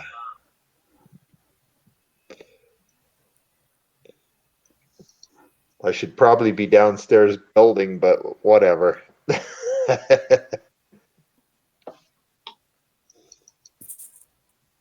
Now we need all the warm bodies in here we can handle. That's right. Yeah, I always figure if it isn't built by 10 o'clock, it probably isn't going to get built tonight anyway. What you working on right now? Well, I'm helping Okay. Naomi build a Brodax Shark 402, and between the two of us, we're repairing a used Vector ARF. So we've peeled all the covering off it, stripped it all right down, and then we're going to sand it out a bit and then recover it to her specifications. I'd like to try a Vector one of these days. Something a little more girly in covering, like a pink and purple or something like that. Is Naomi a girly girl? Well, she likes pink and purple airplanes, I guess so. I guess that qualifies, yeah. So yeah, that's what we're working on. And then on top of that, I'm working on my own stuff, which is a Windy Cardinal. A little bit modified, but not too much, which I'm going to put a Casminato 77 in that. And I'm working on another plane that's quite a bit like an Impact. And I'm going to try a pipe in it. A pipe That must be a big Cardinal. Yeah, it's 62-inch span, I believe. Okay. With a K77. I think my Brodax model's 54, 55, something like that. Yeah, that's the smaller one. I have one that's in between that as well, which is a Dixon Cardinal, which is around 57. That's what I built last year. It's a very good flyer. It flies very well with a Tiger 51. I think you've seen pictures of it. It's yellow and blue with an orange canopy. Yeah, I've seen that. Okay, yeah, that one's mine with the LB on the wings.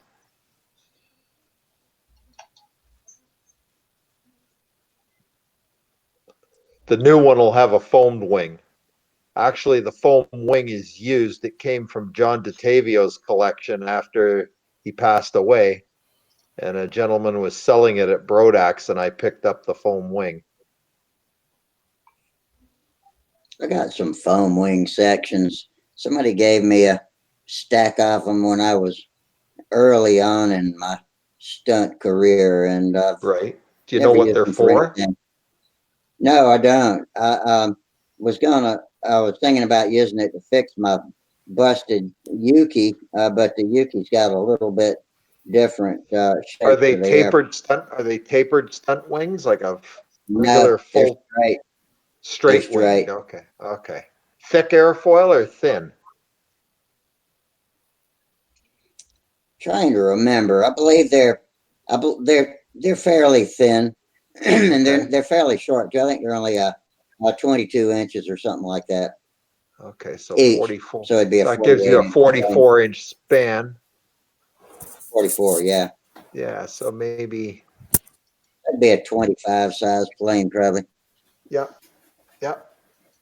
What you can do is you can pull out a bunch of plans and look and see what you can find that it kind of lines up with, and then build around that. That's what I usually do. If I don't know what a wing is for or was made for, I pull out a slew of plans until I find something that I like that it measures up nicely with. Hmm. Tends to work pretty good.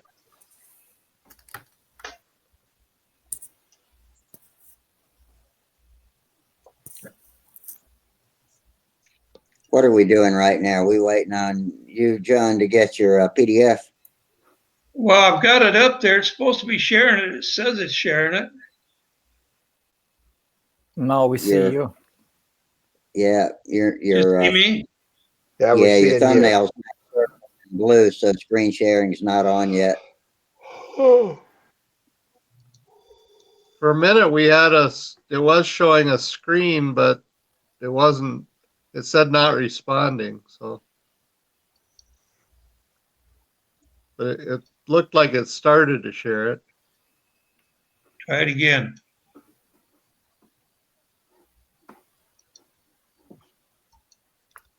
I think it said Vanguard or something like that. Yeah, that's it. That's the Vanguard. That's that There little. we go. Now your screen. Yeah, Now it you was got. sharing there for a second. It's still Yeah, there. here we go. There it is. There you go. Don't change a thing. That's Yeah, Yeah, you can make it. Okay. Woohoo. that's the You can full make it body bigger if version you want to. of the flapless stunner based on the wing I drew up for. That's basically on a Sakatumi, except I made it an elliptical. Okay. I also have a version with the Yeah. same wing, but anyway, I think I've got the. Hey, Yeah, hey, John, click the yeah. arrow over so your stack of search tools disappears or whatever that stack of stuff, and that'll make the picture bigger. Yeah, Oh, right okay, there. here. You passed it. No, no, no, no. On the side, on the side down there, on the box where your is create PDF, combine files, edit PDF, all that is. Click the arrow on that left-hand column to make all that disappear. Move your pointer to your left a little bit. Now down. Nope. Other side. The other left. So it's a little black arrow directly across from where your watch is. Right here. No, it's to the, never Oops. mind. Don't worry about it. John, go to the left a little bit. An inch or so. Well, right. This thing. You went too far. Back up a little bit. That one. Go. All right. Look at your plane. You see where the horizontal stabilizer is? Yeah. Okay. If you look at the right of it, it's a little arrow-looking thing. The You're points to headed the for right. it. Almost, Yeah. almost a there. black diamond, a black. It's in that gray black- vertical. It's in that Go. gray Right. vertical. This There part. There you you are. go. There you Click go. There that. we go. Now bring it up. Okay, hold on. Click on it. Click on it first. Now, There you There. go. There you go. Okay. And now maximize the screen. Hit that. Just make the screen big. There you go. And also All right. maximize it from the top where the X. that's better. Bring it up. That's it. Now I can see You're it. cooking with something. Okay. Bear with me. This is the first time I've done this.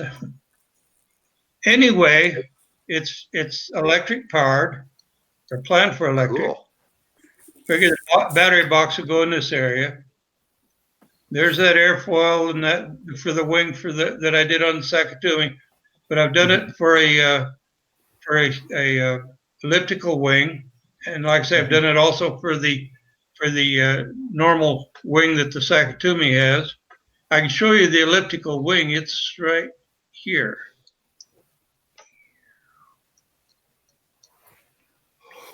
Come on. That's the one we're already looking at. No, yeah, I've got a new one here. Yeah, there you go. Okay. Okay. Now I need to do that with this. That helps. And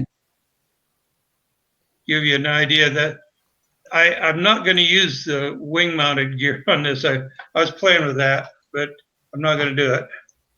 There's the ribs Spitfire. all stacked up over here.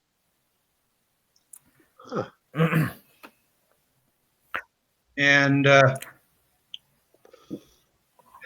John, you have a leading edge sheeting?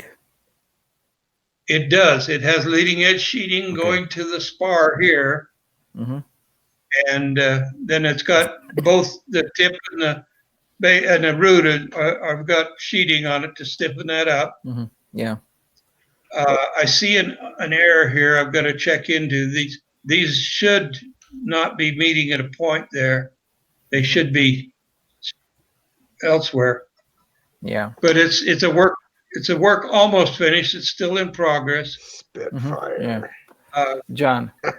All right, John. Yeah. This is my 2 cents into this. I love the fact that you put the tabs on your ribs and they position the ribs at the proper height, so you can basically take it and glue them on top of your table and build the That's rest right. of it. What I don't like is that your tabs are where the spars are going, or where the sheeting on a trailing edge are going. Okay. You're absolutely right. So I've you thought can about that. go ahead. Go ahead. So what I would do, I would just put them on the back side, make a larger tab, and put a bunch of lines in it. Tab like from about there to about there. there. Yeah, but make sure And it doesn't. that way it'll support it, Yeah. but it will Allow- not be in the way of the sheeting or the spar. Yeah. Exactly. Yes. Good catch. Good catch. Yeah, and another thing you might want to do is that where you are getting close to the wingtips and stuff like that, Right you here. might want to, you might want to make a tab that's not part of the rib. So the idea is that to put the tab on the top of the table, and then as you put your sheeting on top of the tab with double stick tape, right? Yeah. It holds position and everything, right? And you can finish stuff, right? Yeah. Like a support, like a crate, like a foam crate, pseudo Yeah, I foam follow what crate. you're saying. Yeah. Okay. Yeah. Yeah, I So follow make what them- you're saying. And make them separate. Yeah. Yeah. All right, Yeah, I like that idea. Yeah. That's cool. That looks great, man. Anyway, it's just an Stabilizer. idea for a. It's Go ahead. the stabilizers down here. Yeah. I mean the vertical stabilizer. And of course have it a is V set up tail. as a V. Uh-huh. So it should have plenty of rudder area. Okay. I want to get rid of that. I'll make it a little bit bigger even. I'll You increase think the so? span of it. Yeah, I'll make the span bigger. And one more thing, when you draw something, no, you did it anyways. Yeah. I thought the drawing are like projection drawing. It's not like a flat drawing, like you build it flat and then you put the dihedral in it. Yeah. How do you No, plan to fix the connection to your elevators? Well, it's coming directly off this bell crank through here. And the horn, come on, I keep cutting that and I don't mean to. That's why it looks like a projection. You get the idea. I accidentally moved it around. Yeah, I Use got it. the- Yeah. Yeah, but the horn is right on top here. And what I'm going to do is use what are called lucky boxes in here. I did that on my All-American Eagle, which has anhedral on it, and they're just as smooth as silk. No problem at all with the single horn in there. So it's not not extreme. Go ahead. I think you have a lot of dihedral. You have to go independent on that one.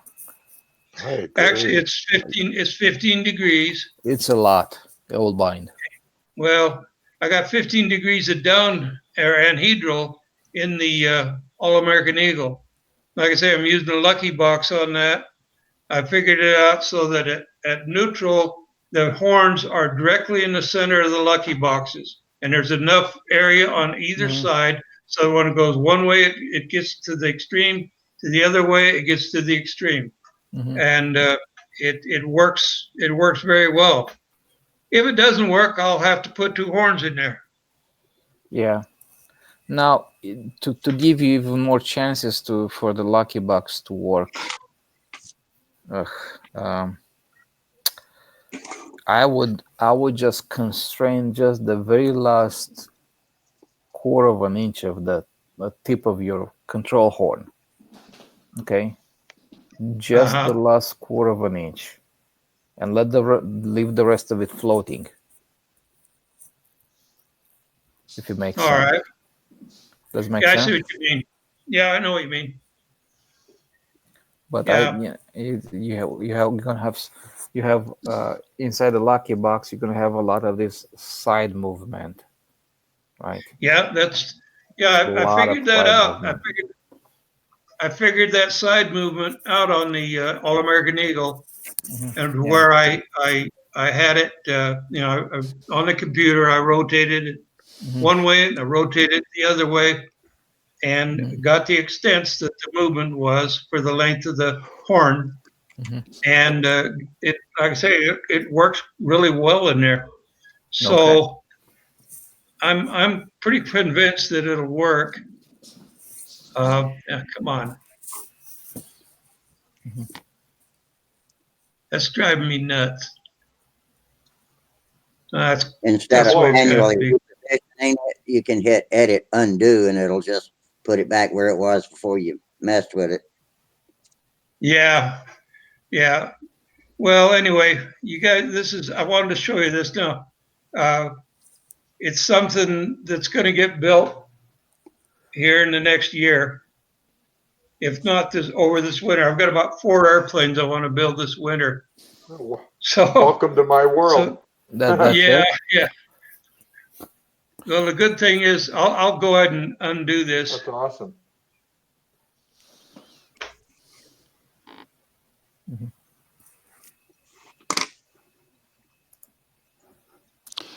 Well, it looks right. like I joined in just on time.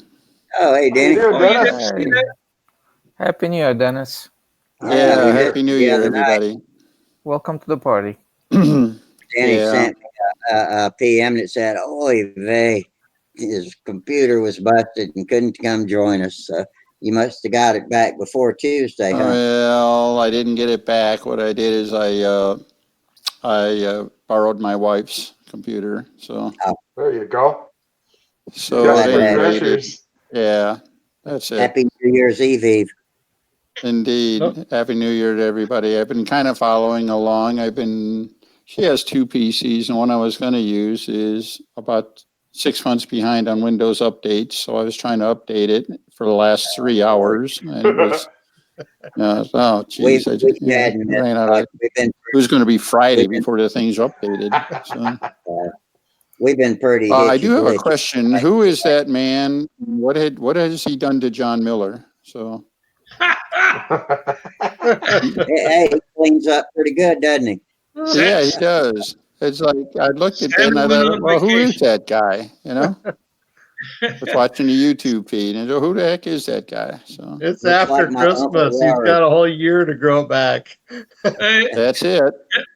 He looks. That was 2 years growth. That was 2 years growth. It won't grow back the length it was, and I don't think I want it that length. It's just too darn long. Yeah, I'll look bet just like you're my not going to Uncle miss Larry. it either. Face is cold.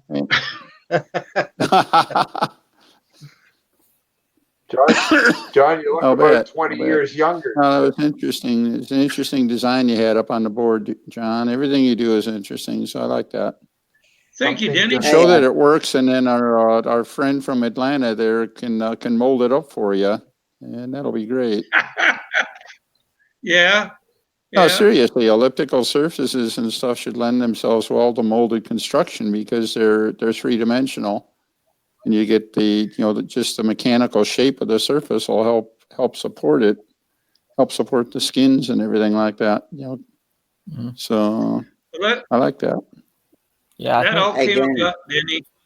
That all came about, Denny, because there was a fellow on the forum that was trying to tell me that I couldn't draw an elliptical wing with my CompuFoil program. And so to show them that I could, I did that Warren Truss elliptical wing just to show them I could. Yep. And then it looked nice to me. I thought I'd do something with it. Yeah, well, that's it. I know CompuFoil is pretty powerful that way. I guess I don't know why anybody would say you couldn't do that. But, Because the guy didn't know he was using Corel Draw to do his drawings. That's an old one. well, that's not CompuFoil, you know? Yeah. So I don't know how, what's the nice way of saying it, you know? You can't, don't take a knife to a gunfight, so.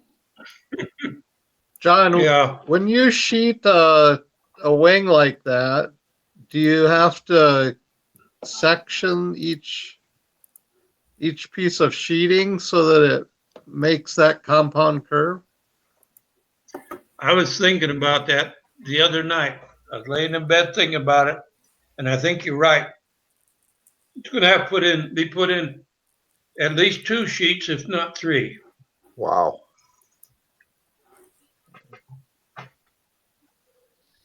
I don't know. Wait a minute. I don't know. I think you could mold it. Yeah, I think you might be right. You might be right, Dennis. I got thinking about it because the spar is straight, so you should be able to mold it around, based on the spar. But So yeah, you probably do it in one piece if it's soft, not too hard. Yes. the leading edge is not straight, right? The leading edge is not, but the spar is. Yeah, that's So right. you can lay the spar, glue it to the spar, and then wet it and mold it around the ribs. Yeah, exactly. If you wet it down with Oh, I Windex, it'll bend like nothing. No problem. Mm-hmm. And cut it at the leading edge. Yeah. You got to glue it at the leading edge. Yeah. Yeah, so it doesn't wrap around the leading edge. No. I mean, it doesn't wrap all the way around the leading edge to the bottom. No. Oh, no, Just to the center. That's beyond what I can do. Yeah. Yeah. Okay. Now, if you're I going to got wrap you it now. all the way around, then you are going to have to use a molded, Oh, for sure. a fiberglass or, some kind of a molded surface to do that. Okay, I understand. I don't think you could get there with wood, but you could do a top and a bottom with a leading edge cap pretty painlessly. So I'm keen on building a elliptical wing one day. I want to try and build one of those windy Spitfires, so I'm still looking at that option. And I know the leading edges on that are still in one piece, like one piece on the bottom. That's Seafire. Right. That's the one that turns me on. Yeah. The one with the big Griffin engine. Yeah, that's pretty cool. I've got the plans for both of those. If any of you guys are interested at any time, I have plans for them. He gave me all the actual duplicates from the originals. I have the vellums to make as many plans as I want. that sounds great. For both the Spitfire and the Seafire, I have all the original vellums for them. The only one I don't have is for the I-beam Spitfire or for the 90 Spitfire, the last two that he built. I don't have plans for them. I'm the old school, and what I'll do is when I do a Spitfire, and I've been thinking about it, is I'll start with the preview, and I'll draw my own. I don't have that. I don't because- have that talent. Yeah, you do, but you just don't know how to use it. That's all. Yeah, well, that's probably true. I mean, I could Yeah. draw one, but I don't know if I could draw one any better that would fly as well in stunt. Well, that's true, but you see, for me, it's it'd be a long stretch for me to ever make the top 20 and even longer to make the top 5 at the Nats. So for me, I want to see if I could come up with one using what I know and what I learn and what I find That's right. from other people, and come up with a good design that I can work on. You know? That's right. That makes sense. Yeah, John, that's yeah, yeah, you know what's an easy way to fix the leading edge issue? yeah.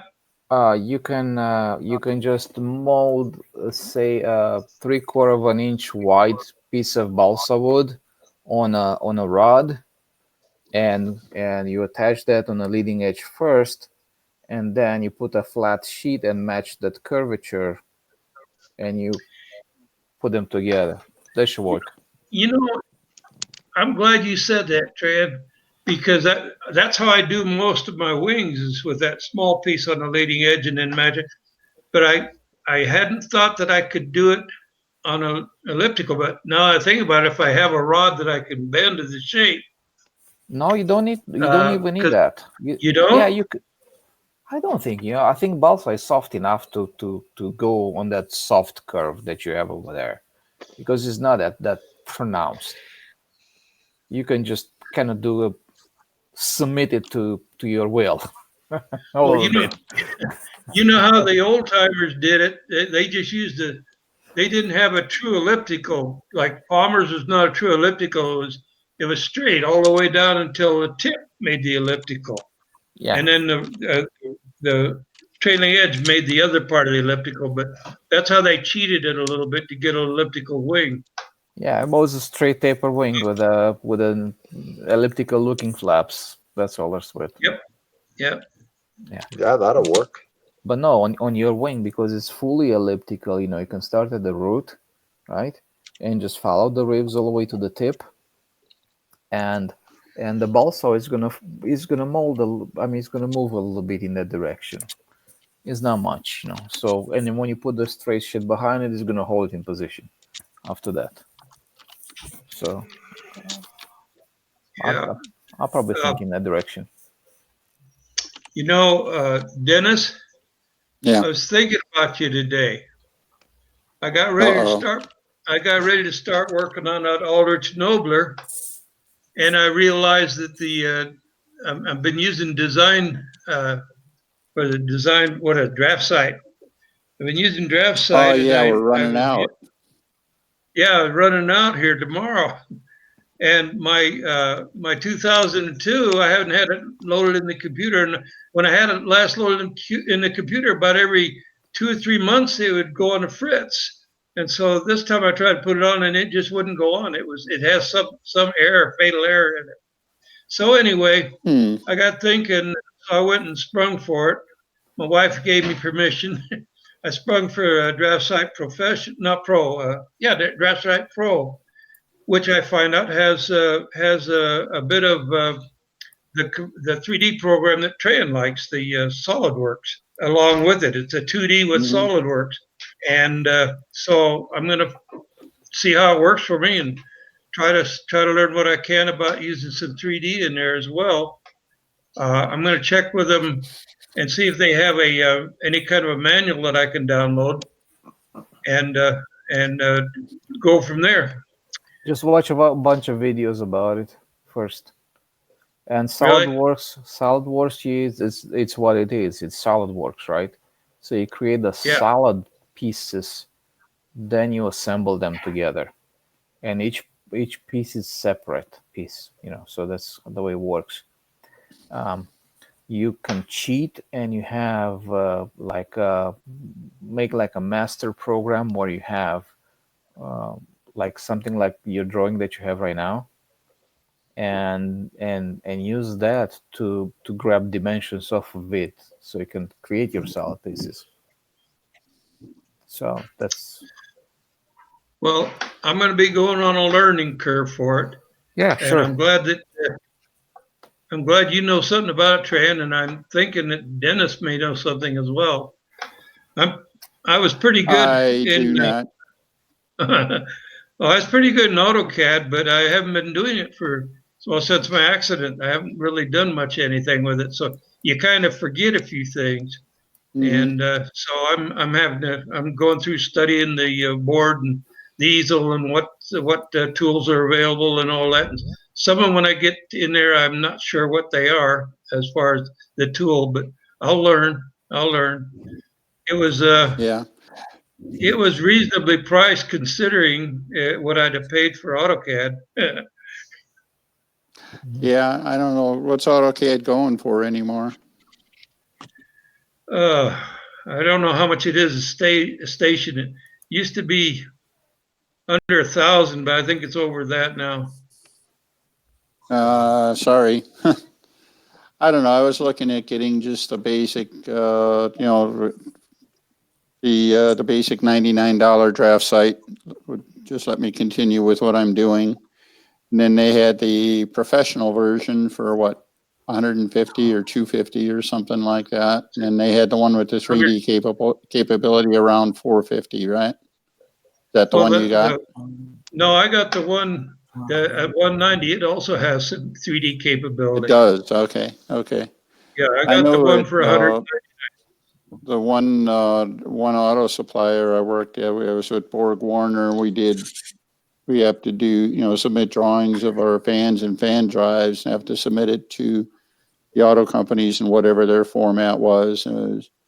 They're all using something a little different. And SolidWorks was like the Rosetta Stone as far as, creating solid model drawings and then being able to translate them into Unigraphics or what Pro E, I think was one, and there are a few different ones. You worked with Ford, you did one thing with GM, something else, and whatever else. And SolidWorks, well, they had a lot of other good program tracking software that went with it too. Things you could build complete program flows around the drawing and getting it released, getting it production, all that kind of stuff. And it's a really strong package for what we were doing. It was outstanding.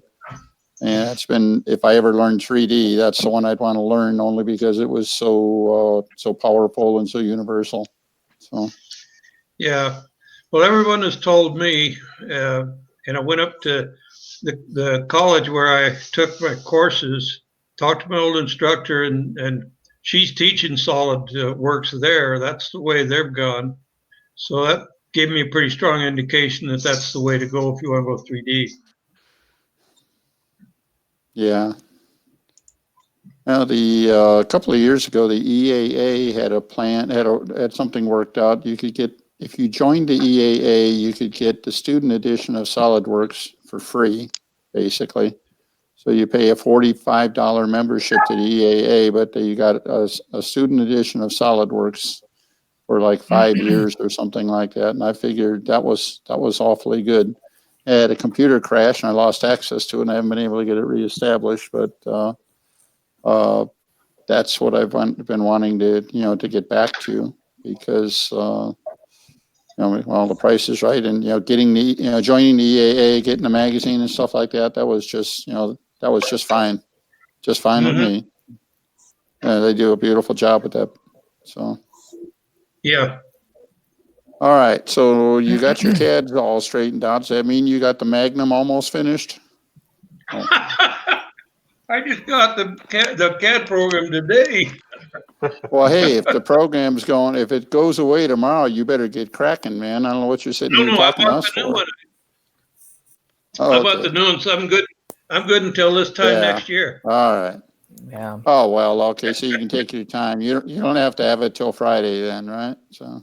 All right. All right. I say. That's all right. Well, John, yeah, did you say you were? John, did you say you were building an Aldrich Nobler? I'm doing the plans for Denny for the Aldrich Nobler. Send me a nice set of plans. The Magnum. It's not the Nobler, it's the Magnum. Oh, okay. All right. Magnum. Okay. Send me a nice set of plans. All right. Those plans are really nice, Denny. They're even signed by George.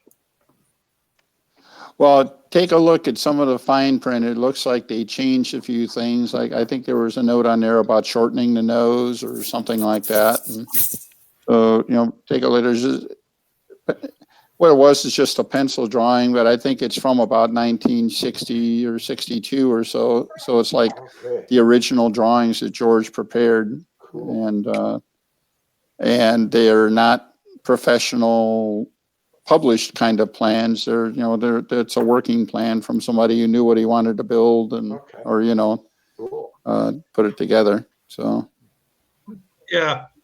Yeah, he didn't show any airfoils except the one at the root, yeah, but that's not a problem. yeah, I wouldn't worry about hell. I'd put a nobler wing in it, nobler airfoil in it, just fit to those chords and it'd be fine. So, Yeah, what I really a wish is 4-digit air. the wing that Pat Johnston he drew the plans for John Havel's Folkert Speedster, Folkert Speed King, Thompson Trophy race winner. And I believe that wing, that airplane was based on a second generation Magnum. They built the original Magnums. They had trouble, and then the Cleveland guys changed them around some, and they got some pretty good airplanes out of them, like the Speed King. And Gary Sipra built a version called the Palomino. He won senior in the Walker Cup with, and stuff like that. So, Well, see if you can nose around and find out exactly what the nose and the tail moments were. well, I think I thought I saw that was on just a little pencil written, handwritten note under the fuselage. I think near the leading edge I of the saw wing. that. Yeah, I saw that. And the other guy, I guess, I'd really want to check with. I don't know how he built it, but Frank McMillan had a really nice version of the Magnum that he's brought to BSC a few times. Be nice to either get his plan or figure out what he did to interpret the plan or whatever. But well, like I say, if you can nose around a little bit, you know him. I don't know him. Okay. So, see if you can just get his opinion. Basically, the nose moment, the tail moment. And, yeah, I'll see what I can find out. I can use a 4-digit airfoil or I can use an Epler airfoil. They're both the Epler airfoils is a little bit better, but it's very close to a 4-digit. Just has a little slightly sharper entry. Yeah. You can't hardly go wrong with a 4-digit. So No, you can't.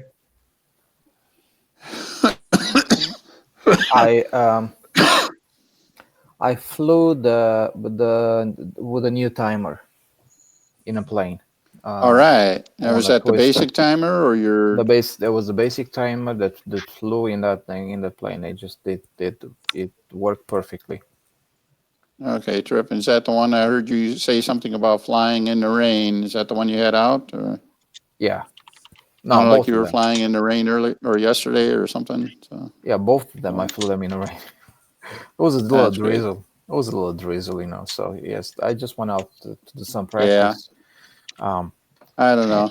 I hate flying in the rain. What am I doing here? If the rain is not strong enough to get me wet, right? I don't go with the rain.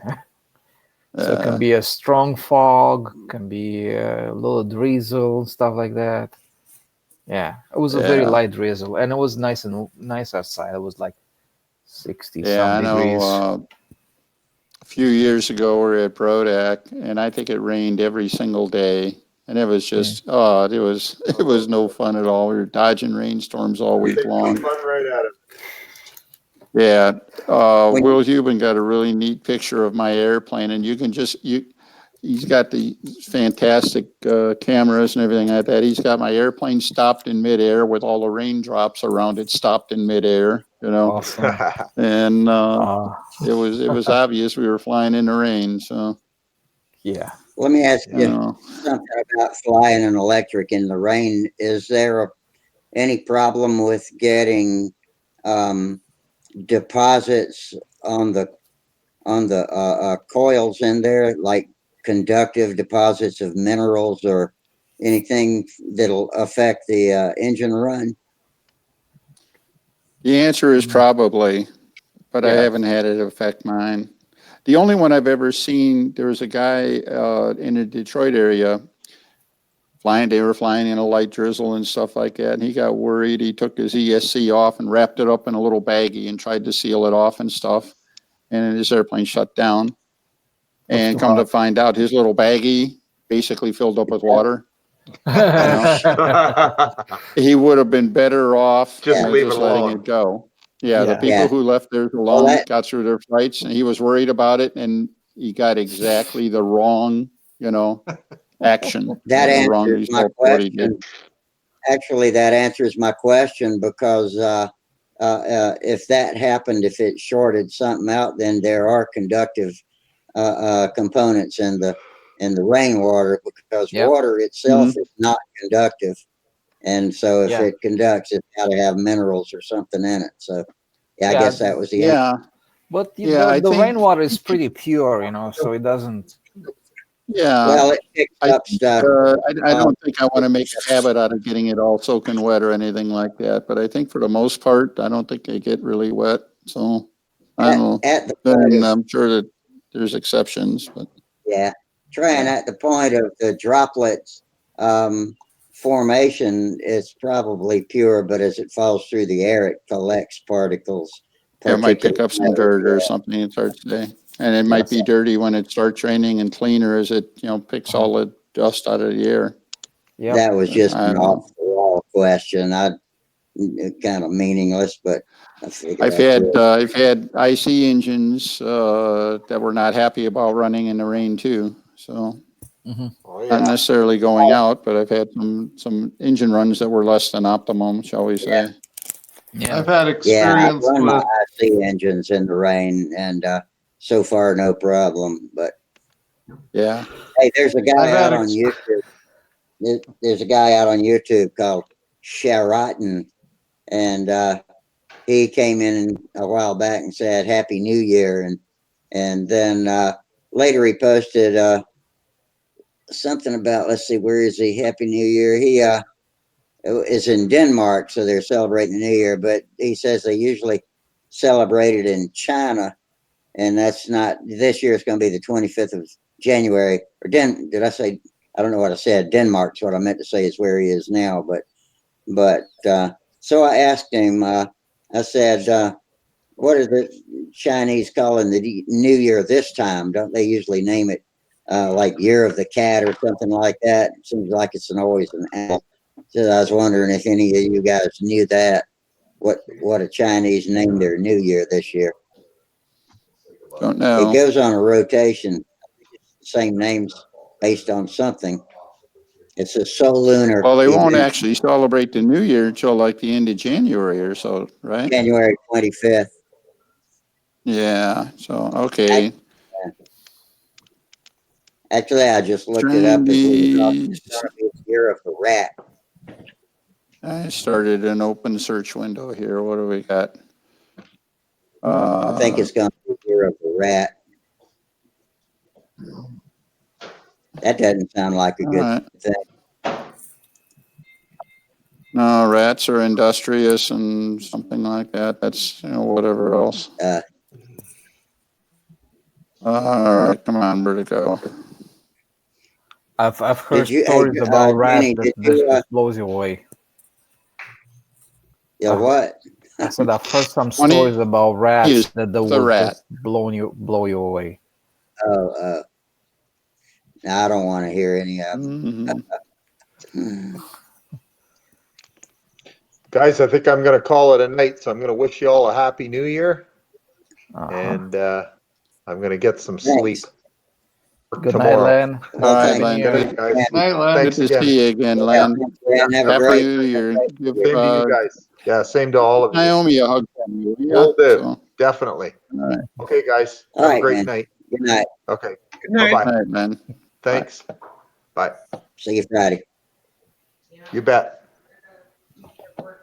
Tran. Yeah, and then after tonight, there won't be any more of my screwy schedules where I have to sign off early. I didn't do it. Charles still there? Charles, you still there? He might. Don't fall over anything running to the microphone, Charles. Was he He's here? working in his shop. He signed the- in. See He's the working. Yeah, I'm still here. Oh, hey, Okay. I'm Charles. still All here. righty. We just want to make sure you're okay. That's it. Thank you. Just take and roll. You mean y'all drug me over to my mic just for that? That's it. That's That's okay. it. I actually had to disappear to eat, but I came back about a half hour ago. Well, Y'all gonna do Stephen anything? joined us here mid Y'all gonna do conversation. anything I'll celebratory even for said New hi. Year's this year? I'm sorry, Danny, I didn't hear what you said. I was just saying that looks like Steve McBride joined us here a little bit ago, and I don't think let's acknowledge that. So With a He's mic. still here. It's live. It's live. And he's got Hello, a good everyone. connection Hey, for a Steve. change. Hey, good one for a change. Yeah, did you change it? No, Did you- it's just working better today. It's What the having a heck? better day. What's going on there with your connections? Good question. Maybe Yeah. other people that are on the same link are not using it as much, so it's getting a better connection today. Okay. Steve, did you get your answer on the master's class? What are you going to do? Oh, I'm glad you bring that up. I don't know exactly what I'm gonna do with that. We brought that up as a suggestion and are punching around for it, and still trying to contemplate it because I'm preparing this year's contest for 2020, and I want to find out how that's going to work out the best. So I'm taking in everybody's advice and trying to figure out how that's going to work out the best, and I think it's going to work where I'm going to have my conclusion or my answer to that is by those people that I'm thinking that would be in that type of class would respond more to it or tell me that they're going to come out to it.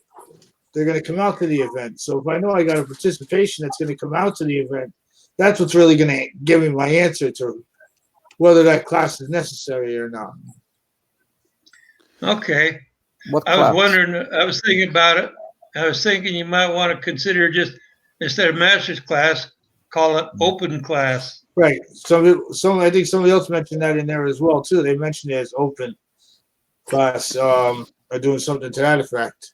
Because you have expert and then do an expert and then open class or something to that effect. Would still rearrange the thing, but it only makes sense to pull it off and do that if I'm going to have the participation enough in it to prepare that to prepare that additional class. And that's what I'm trying to find out. Will I get enough participation to prepare that class and do that? Or if I'm not, and there's only going to be one person or two people in it, it's not worth it to do that. I'll just leave it as is. Yeah, that's a hard one to figure out, isn't it?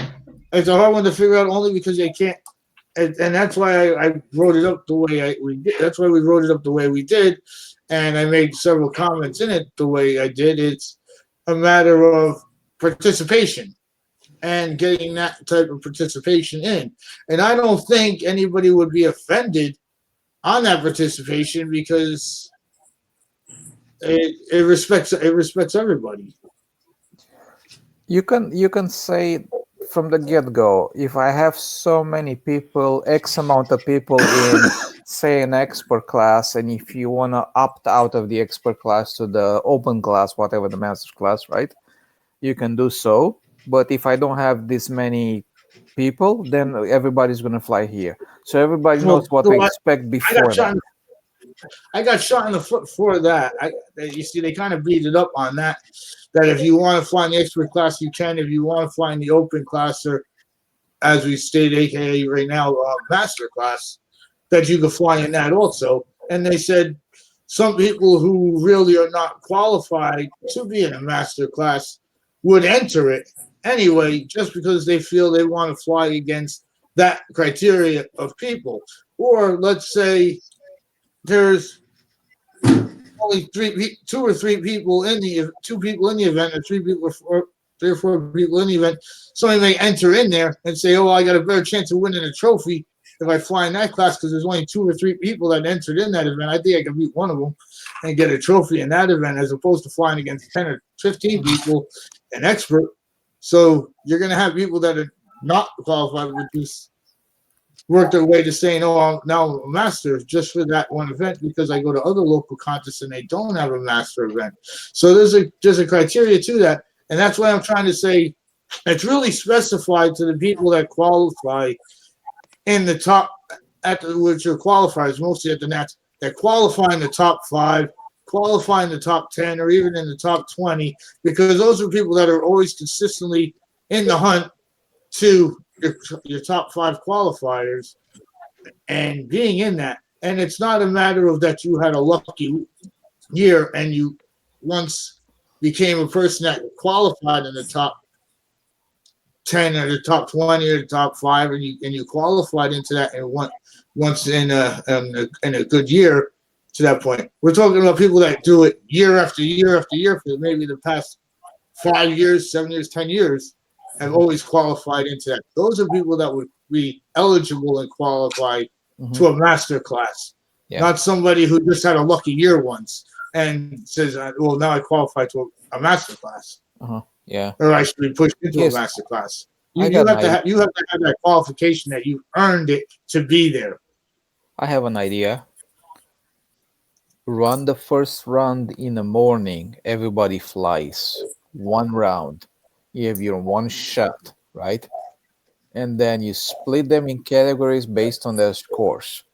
The top 5 or so go in open masters, whatever we're gonna call it. The next set of ones that they don't get to pick their what they're gonna fly, because you know what, that's gonna take the sandbaggers out. maybe some. It does. It does and it doesn't.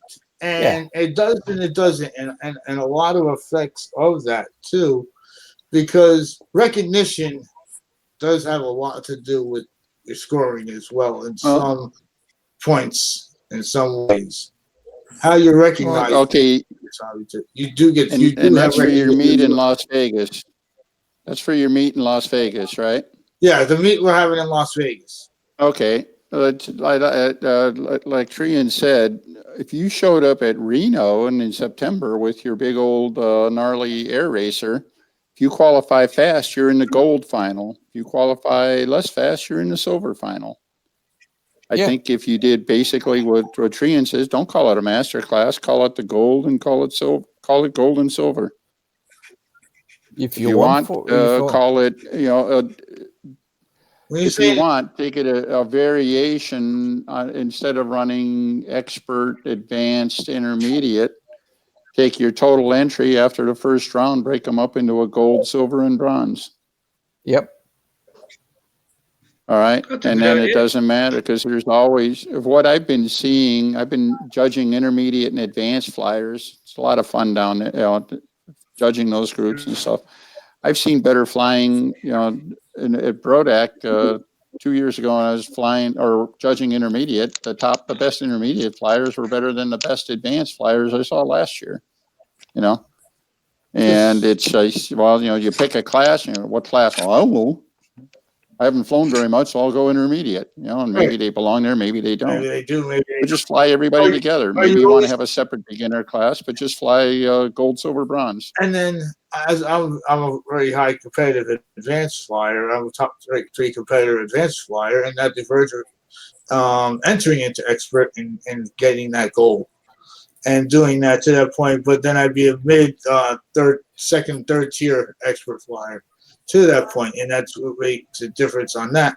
But I do always find it, even at any contest I go to and I travel to, every once in a while you get another apple that comes into the bunch where who's he and where did he come from, and you don't know where he flew at one point in time, and all of a sudden more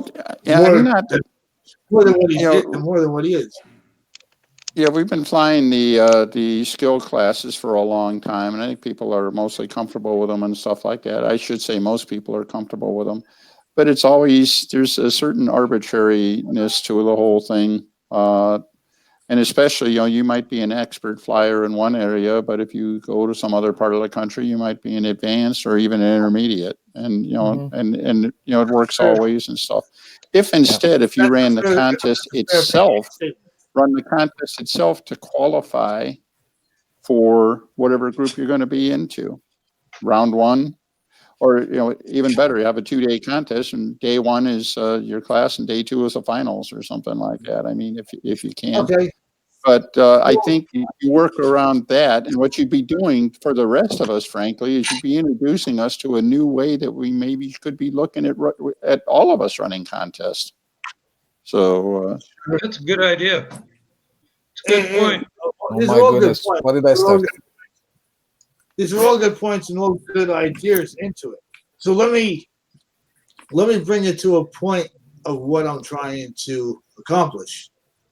How do I get someone? I mean, I get a lot of locals because I go to a lot of regional and local contests around my area where I'm at now. Just like when I was in New Jersey, I used to go to all the local contests within 3 to 5 states that were close by. It was a day trip or so, and all well and good.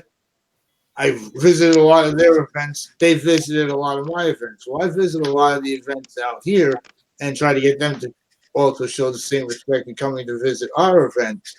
Now, how do I get people like also where I want to have, and I keep building this event up bigger and bigger. Every year it's gotten better and better and better. Now I'm trying to figure out how do I get a qualified class of like Paul Walker, Dave Fitzgerald, Howard Rush, Chris Cox, Ortiz Hernandez, that group of caliber to come out and visit our Brett Buck to visit, and Brett Buck and so forth to visit our contest. How do I get them to come out? And I'm trying to steer it in that direction because Brett Buck's in California, is not too far. Dave Fitzgerald's in California, not too far. Ted Fancher's out there in California, not too far getting here. Okay, within a day trip. I made the trip out to where their location is, where they do fly. Now, how do I get them to come and visit this way? you're in Okay, Las let's- Vegas, Dave. dancing girls and free gambling. So, I mean, give them a reason to come there that they can't, they can't do anything else. And I can't put you're not going to create a national championship. Unless, all right, consider this, and call it, you have to promote it into something like, say, the Western States Championships. Big problem for you guys out west compared to us out east. I live 85 miles from Muncie, all right? It's a local contest. Nationals is a local contest. Well, it's not that way for the Californians and stuff, and even Nevada. I mean, you're what, 2,000 miles away. Sure. I've always thought that Pampa generally needed to have more regional championships. And I think if you were to promote this thing as a West Regional Championship, people who are tired of driving 2,000 miles to Muncie all year, maybe they'll do Vegas instead. Can I interject something here? Perhaps that y'all are actually sending them an invitation right now because it's likely that we get a couple of hundred people that watch the reruns, and so they're probably seeing y'all talk about this, and maybe they'll mention it amongst themselves, and maybe just send them a formal call out, Steve, right now. Yeah, that's what I'm hoping and attempting and trying to do in that way, and making everybody happy and bringing a larger turnout out. I also don't want to step on other people, like they go to the Northwest Regionals. Okay, it's in Oregon, and then I don't want to step on which already is called the Regional Cup, which is the Southwest Regionals that they also hold out here in Tucson, or something to that effect that they have. So what do I call it into that nature? It's a little different when I go to call a regional event. So what kind of regional event can I rename it and call it if that is the case? But like I said, I lived in New Jersey. The farthest I went was I had to go to Brodak. It took me 7 hours to go to Brodak, hop, skip, and a jump. Leave Massachusetts, I would travel to Flushing. I would go to North Carolina. I went all around and traveled to New York and Pennsylvania. I went everywhere. Philly Flyers, and they were all day trips. They were simple. You went there, interested. So it's here the people also have to travel. Mhm. Well, I think the other thing that I think is an appeal for the Nationals, if you want an alternative to it, and maybe Brodak is stuck on this thing, people go to Brodak for a week. That's all they do, and they fly a little bit of everything. And it's not just a big weekend contest or something like that. Emphasis on well, Brodak, there's an emphasis, I think, probably more on the camaraderie, even in the competition per se. But but it's a week-long event. People plan, major vacations around it and stuff like that. And basically, what you need to do is create the kind of incentive that, hey, instead of making a week-long trip to Muncie or something like that, or a 2-day long trip to the Northwest or Southwest or something like that, for a week, we're going to be totally immersed in control line modeling and stunt. I don't know how you guys are doing for racing or combat or anything like that. I would bet you could run a combat event that would be well attended. You can't run combat on asphalt. Yeah. But we do run it. At our other home field that we do have, which is at William Bennett Airfield, we do run a combat event out there, which we started this year. One of our newest members has a combat flyer, and he's flown combat ever since he was in Whittier and Narrows, and he used to fight combat out there in California.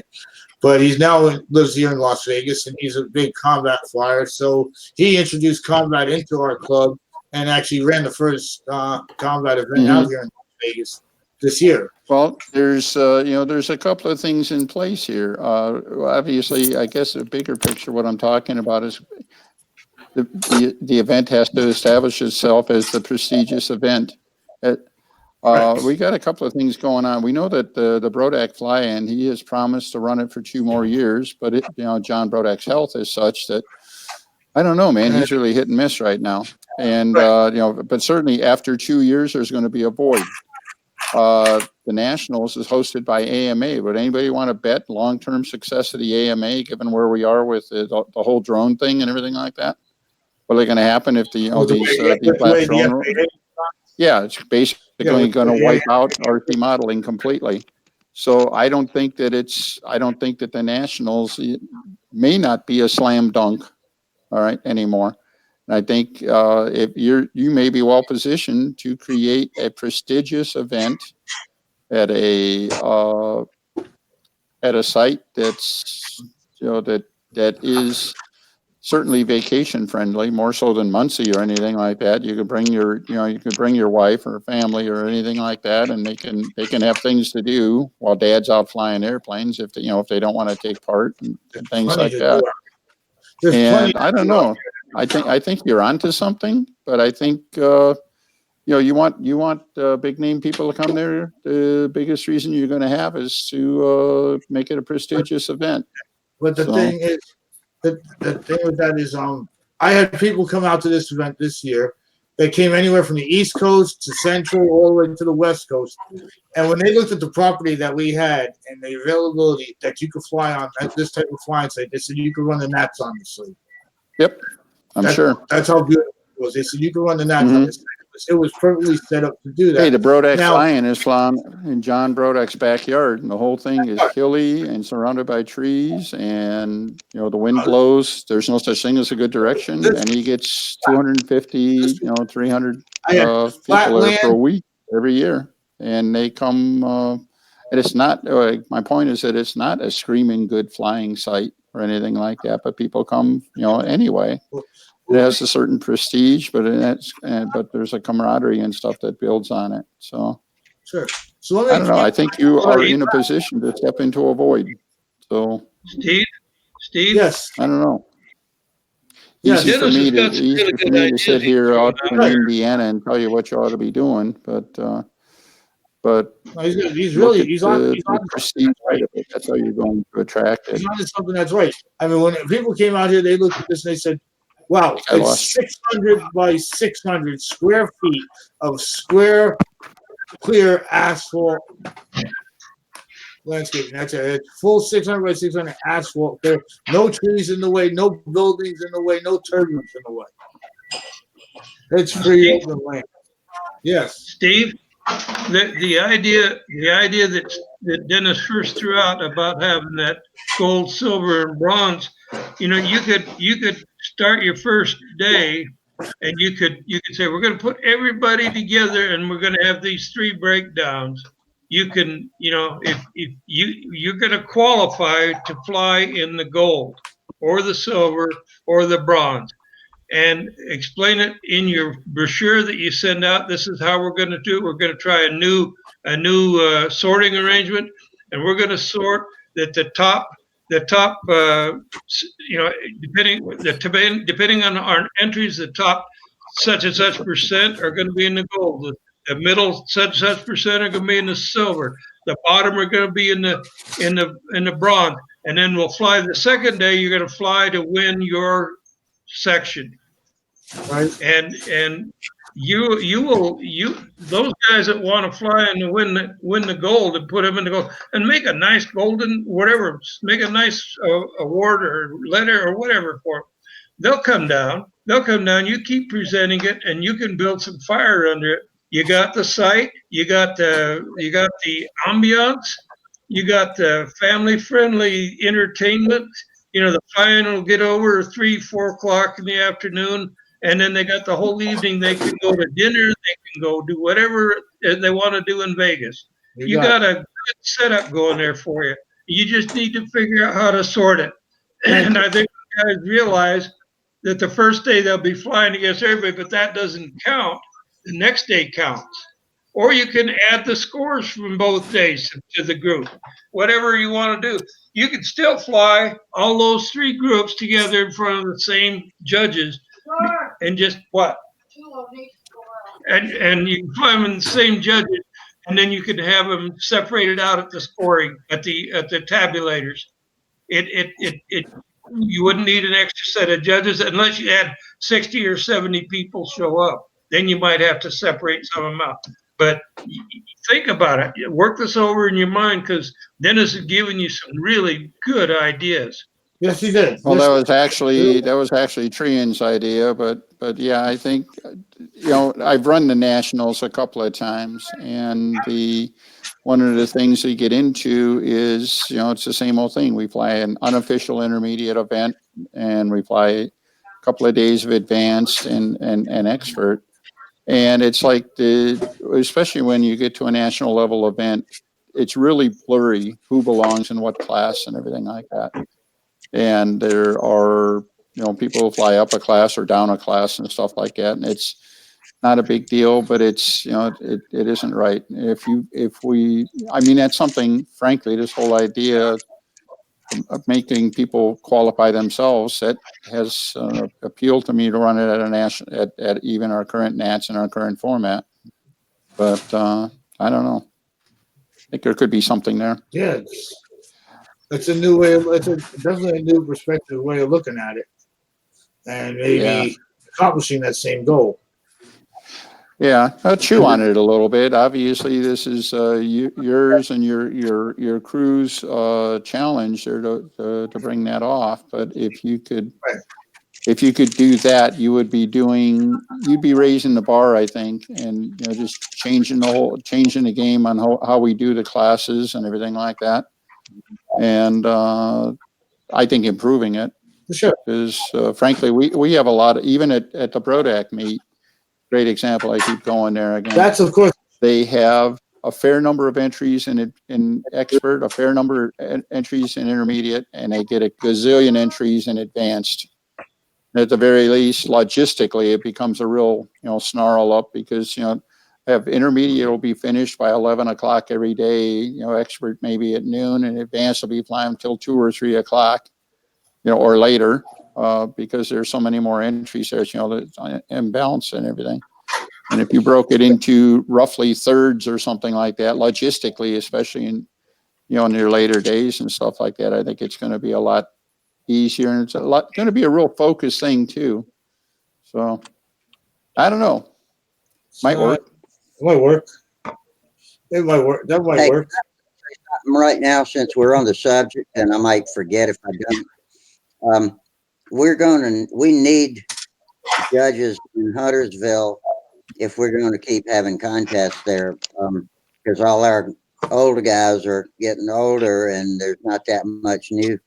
And I know that's a popular enough contest where anybody out there that's hearing me talk now, I mean, we really need commitments for the May contest, especially. We'll worry about October when October comes, but you know, that's a great contest. So anybody that's hearing this, seeing it on the YouTube chat box or seeing me say it, I'd appreciate it if y'all would think about it. We'd love to have some new faces too, and it's a big fun event, and I always leave with a warm fuzzy feeling. But I'd hate to lose that just because we can't find judges. So anybody wants to consider that, please put that on your possibilities.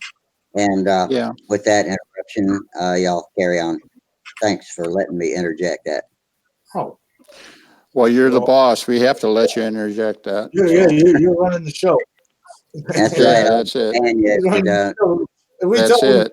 But seriously, that's that's a good call. I went to a contest in Milwaukee a couple of years ago, local meet and everything like that. And I just volunteered to judge, and they put me in beginner and intermediate.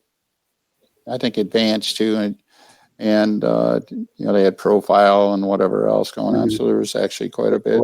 But it really helped the local organizers, and I guess I would recommend that to any of the flyers.